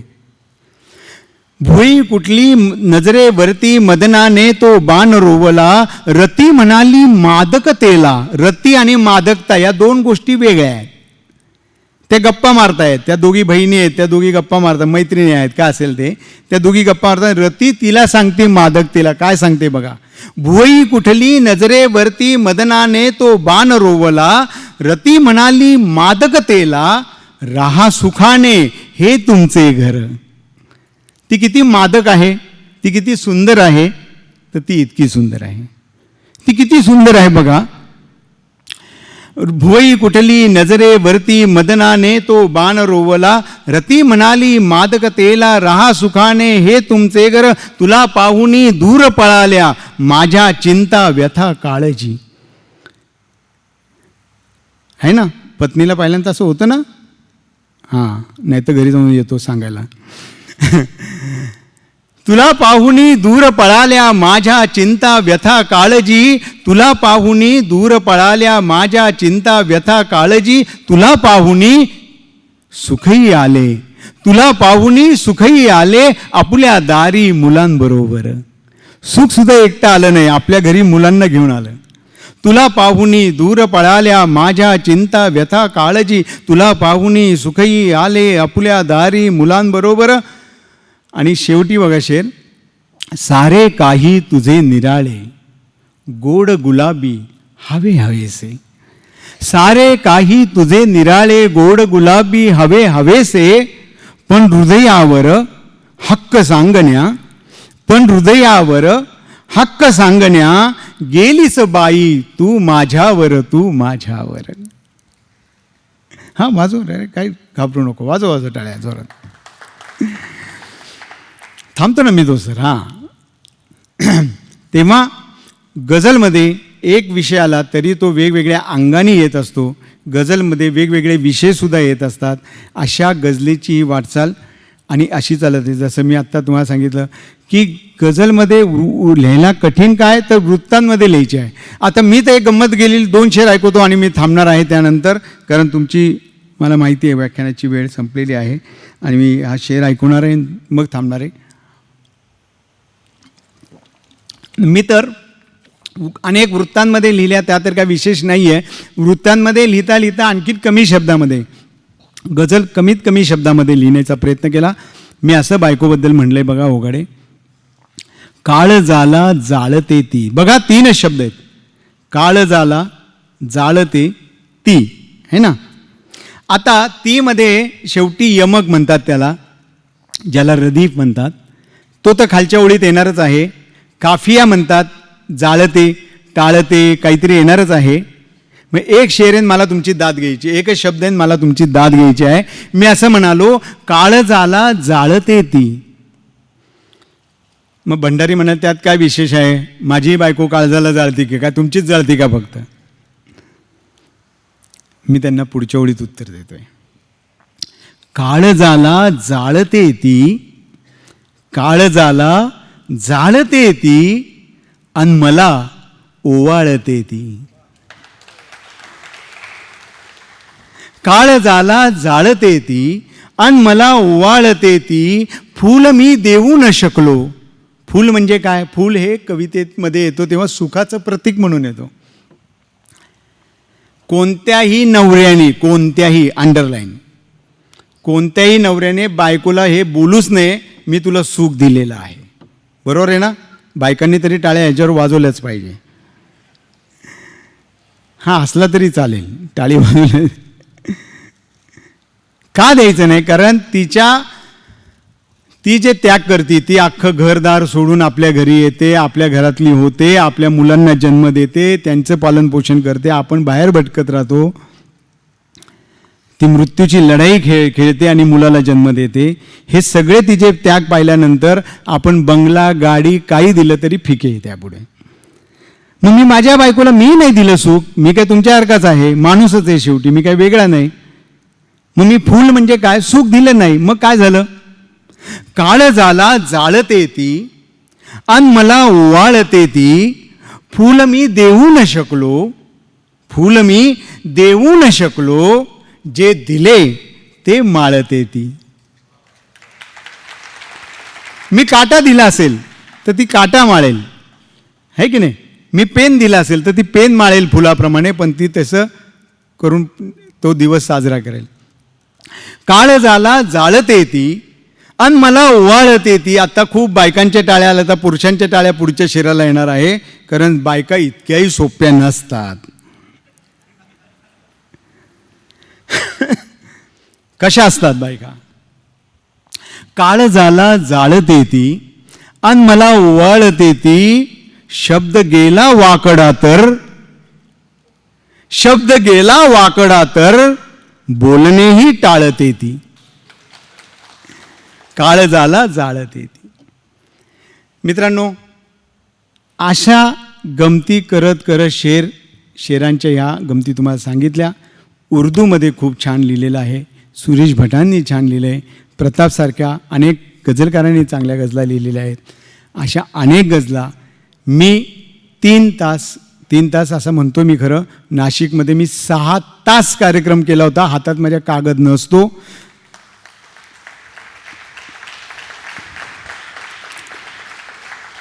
याचं कारण सगळ्या गझला इथं आहेत, इथं नाही आहेत, इथं आहेत.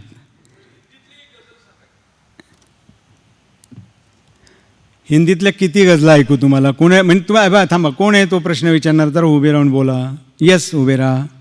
नाव सांगा तुमचं काय? हां, अरे श्रेष्ठी आहात आपण. पण श्रेष्ठी प्युअर हिंदीतली ऐकू का प्युअर उर्दूतली ऐकू? कारण तुम्हाला जे वाटतं हिंदी म्हणजे तुमच्या मताने ती उर्दूची ऐकायची है ना. जगजीत सिंग वगैरेच्या ऐकल्यात ना तुम्ही, मग त्या उर्दूच्या ऐकलेल्या आहेत तुम्ही, बरोबर आहे. प्युअर हिंदीचं ऐकायला लागलं तर ते ऐकता येणार नाही, कारण प्युअर हिंदी खूप कठीण आहे आणि आपल्याला वाटतो, म्हणजे अर्थात जे अभ्यास करतात त्यांच्यासाठी नाही आहे. आणि मी ज्याच्यावर PhD करतोय आत्ता, दुष्यंत कुमार, त्याचे तर मी तुम्हाला कितीतरी शेर ऐकवतो, कितीतरी गझला ऐकवतो. त्याची एक गझल आहे बघा, ऐकवतो, चला तुम्हाला ऐकवायची तर. दुष्यंत कुमार काय म्हणतोय बघा, गंमत बघा. मैं जिसे ओढता हूं बिछाता हूं, मी ज्याला अंतरतो पांघरतो, है ना. कशाला अंतरतोय दुष्यंत कुमार, कशाला पांघरतोय बघा. मैं जिसे ओढता हूं बिछाता हूं, ओ गझल आपको सुनाता हूं. ती गझल ऐकवतो, म्हणजे बघा गझलची किती तादात्म्य पावलाय तो, किती अंतरतो आणि पांघरतो गझल, तो त्याच्यातच राहतो. मैं जिसे ओढता हूं बिछाता हूं, ओ गझल आपको सुनाता हूं. आणि नवीन प्रतीका कशी दुष्यंत कुमार आणतो की रेल्वे उभं राहिल्यानंतर तुमच्याही लक्षात येईल, हा अनुभव तुम्ही घेतला असेल. पण बघा कसं लिहितो, मैं जिसे ओढता हूं बिछाता हूं, ओ गझल आपको सुनाता हूं, तू किसी रेल सी गुजरती हो. नाराज झालीस माझ्यावर, माझ्याकडे न बघता समोरून निघून जातेस, हसत सुद्धा नाही, बघतही नाही, पटकन निघून जाते. किती पटकन निघून जाण्याला त्यांनी रेल सी असा शब्द वापरलाय. रेल्वे सारखी जातेस, जा रेल्वे सारखी. पण माझी अवस्था काय होते बघ. तो म्हणतो, तू किसी रेल सी गुजरती हो, तू किसी रेल सी गुजरती हो, मैं किसी पूल सा थरथराता हूं. बघा तुम्ही, रेल्वेच्या पुलावरनं रेल्वे गेल्यानंतर तो पूल असा थरथरत राहतो, तसा मी थरथरत राहतो. तू किसी रेल सी गुजरती हो, मैं किसी पुल सा थरथराता हूं, एक घना जंगल है तेरी आंखों में. डोळे किती काळे असावे तो प्रेयसीला म्हणतोय, एक घना जंगल है तेरी आंखों में, मैं जहां राह भूल जाता हूं. एक घना जंगल है तेरी आंखों में, मैं जहां राह भूल जाता हूं, एक बाजू उखड़ गई जब से. आपण छोट्या छोट्या गोष्टींची दुःख करतो. आज एसटी चुकली, आज दूधवाला आला नाही, कामवाली बाई आली नाही, फालतू गोष्टींची दुःख करतो. आणि जेव्हा एखादा अपंग जेव्हा हिमालय चढतो तेव्हा कळतो काय दुःख असतो आणि त्या दुःखावर मात कशी करायची असते. तो म्हणतो माझी एक बाजू उखडली गेली आहे, एक हात निखळलाय, निखळू दे. एक घना जंगल है तेरी आंखों में, मैं जहां राह भूल जाता हूं. एक बाजू उखड़ गई जब से और ज्यादा वजन उठाता हूं. ही दुष्यंत कुमारची ताकद आहे. हा दुष्यंत कुमार हिंदीमधला कवी आहे, पण त्यांनी आपल्या प्रिफेसमध्ये त्यांनी जे ते जे मनोगत लिहिलेलं आहे त्यामध्ये लिहिलेलं आहे की मला माहिती नाही मी हिंदीत लिहिल्या गजला की मी उर्दूत लिहिल्या, मी हिंदुस्तानच्या आम लोकांच्या बोलचालीत लिहिलेले आहेत. गझल हिंदी नसते, गझल उर्दू नसते, गझल मराठी नसते, गझल कोणत्याही भाषेच्या मालकीची नसते. गझल ही ज्याला हृदय आहे त्याचीच असते.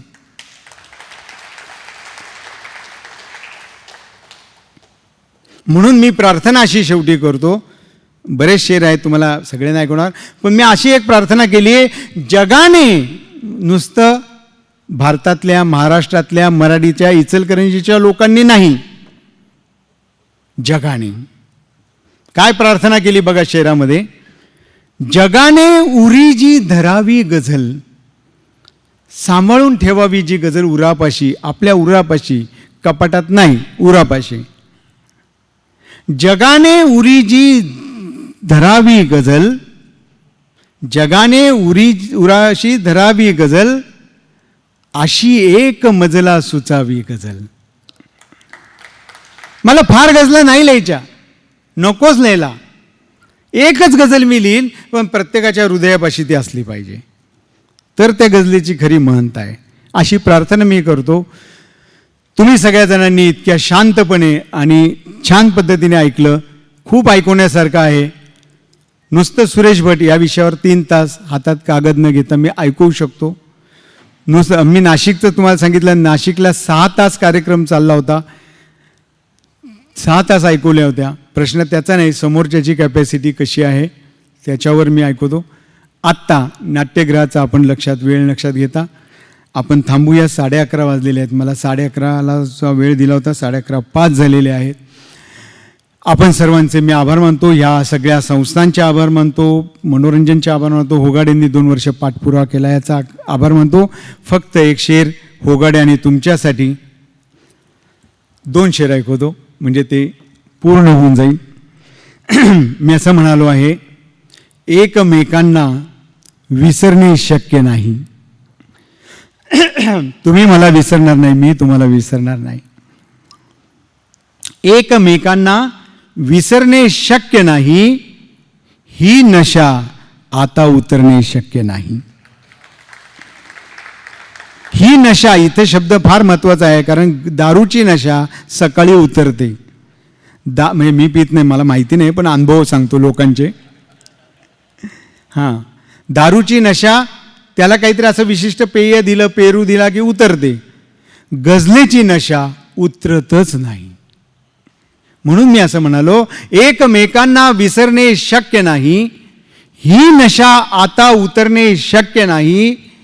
मी जगी उरणारही नाही, परंतु कोण इथं अमरपट्टा घेऊन आलोय, मी पण नाही आलो, तुम्ही पण नाही आलाय, कधी ना कधी जायचंय, आज किंवा उद्या. एकमेकांना विसरणे शक्य नाही, ही नशा आता उतरणे शक्य नाही.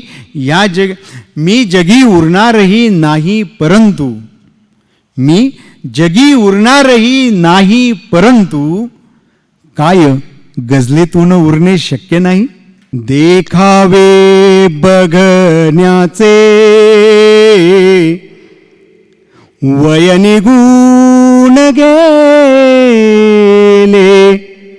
बरोबर आहे ना, असेच ऐकूया. रंगांवर फुलण्याचे वय निघून गेले, देखावे बघण्याचे गेले ते उडून रंग, उरले हे फिकट संग. गेले ते उडून रंग, उरले हे फिकट संग. रंगांवर भुलण्याचे वय निघून गेले, देखावे बघण्याचे. असं ऐकवत होते ना. आता एक त्यांची गझल तुम्ही न ऐकलेली ऐकवतो तुम्हाला. तू माझ्या गीतांनी डवर दूर, झाड डवरलेलं असतं ना, तशी माझी आठवण आली की तू डवर. कुठे डवर? दूर. तू तुझ्या घरी असशील तिकडं डवर, है ना, असं म्हणतात. आणि काय कर, गझलेमध्ये चमत्कारच असतो असं नाही आहे बघा. यात तुम्हाला आढळेलच. मतल्यामध्ये पहिल्या 2 ओळींच्या याला मतला म्हणायचे. तू माझ्या गीतांनी डवर दूर, ने माझा घमघमता बहर दूर. तू माझ्या गीतांनी. सुरेश भटांच्या कल्पना काय असायच्या बघा. आपण सगळे खुर्चीवर बसलो, मैदानात बसलो, काही कल्पना वापरतो. सुरेश भट कुठे बसतात? बसलो मी जन्माच्या पारावर. जन्माच्या पारावर, क्या बात आहे. बसलो मी जन्माच्या पारावर. आम्ही पारावर बसून नुसत्याच चकाट्या पिटतो, गप्पा मारतो. आज संजय राऊत काय बोलला, सोमय्या काय बोलला, गोमय्या काय बोलला. सुरेश भट जन्माच्या पानावर बसतात. हे कशा करता? बसलो मी जन्माच्या पारावर, तुझसाठी भिर भिरते नजर दूर. तू माझ्या गीतांनी डवर दूर. थकले का पाय तुझे वड्यात, थकले का पाय तुझे एवढ्यात. झगमगते स्वप्नांचे नगर दूर. तू माझ्या गीतांनी डवर दूर. आणि शेवटचा, बरेच शेर आहेत पण शेवटचा ऐकू तुम्हाला.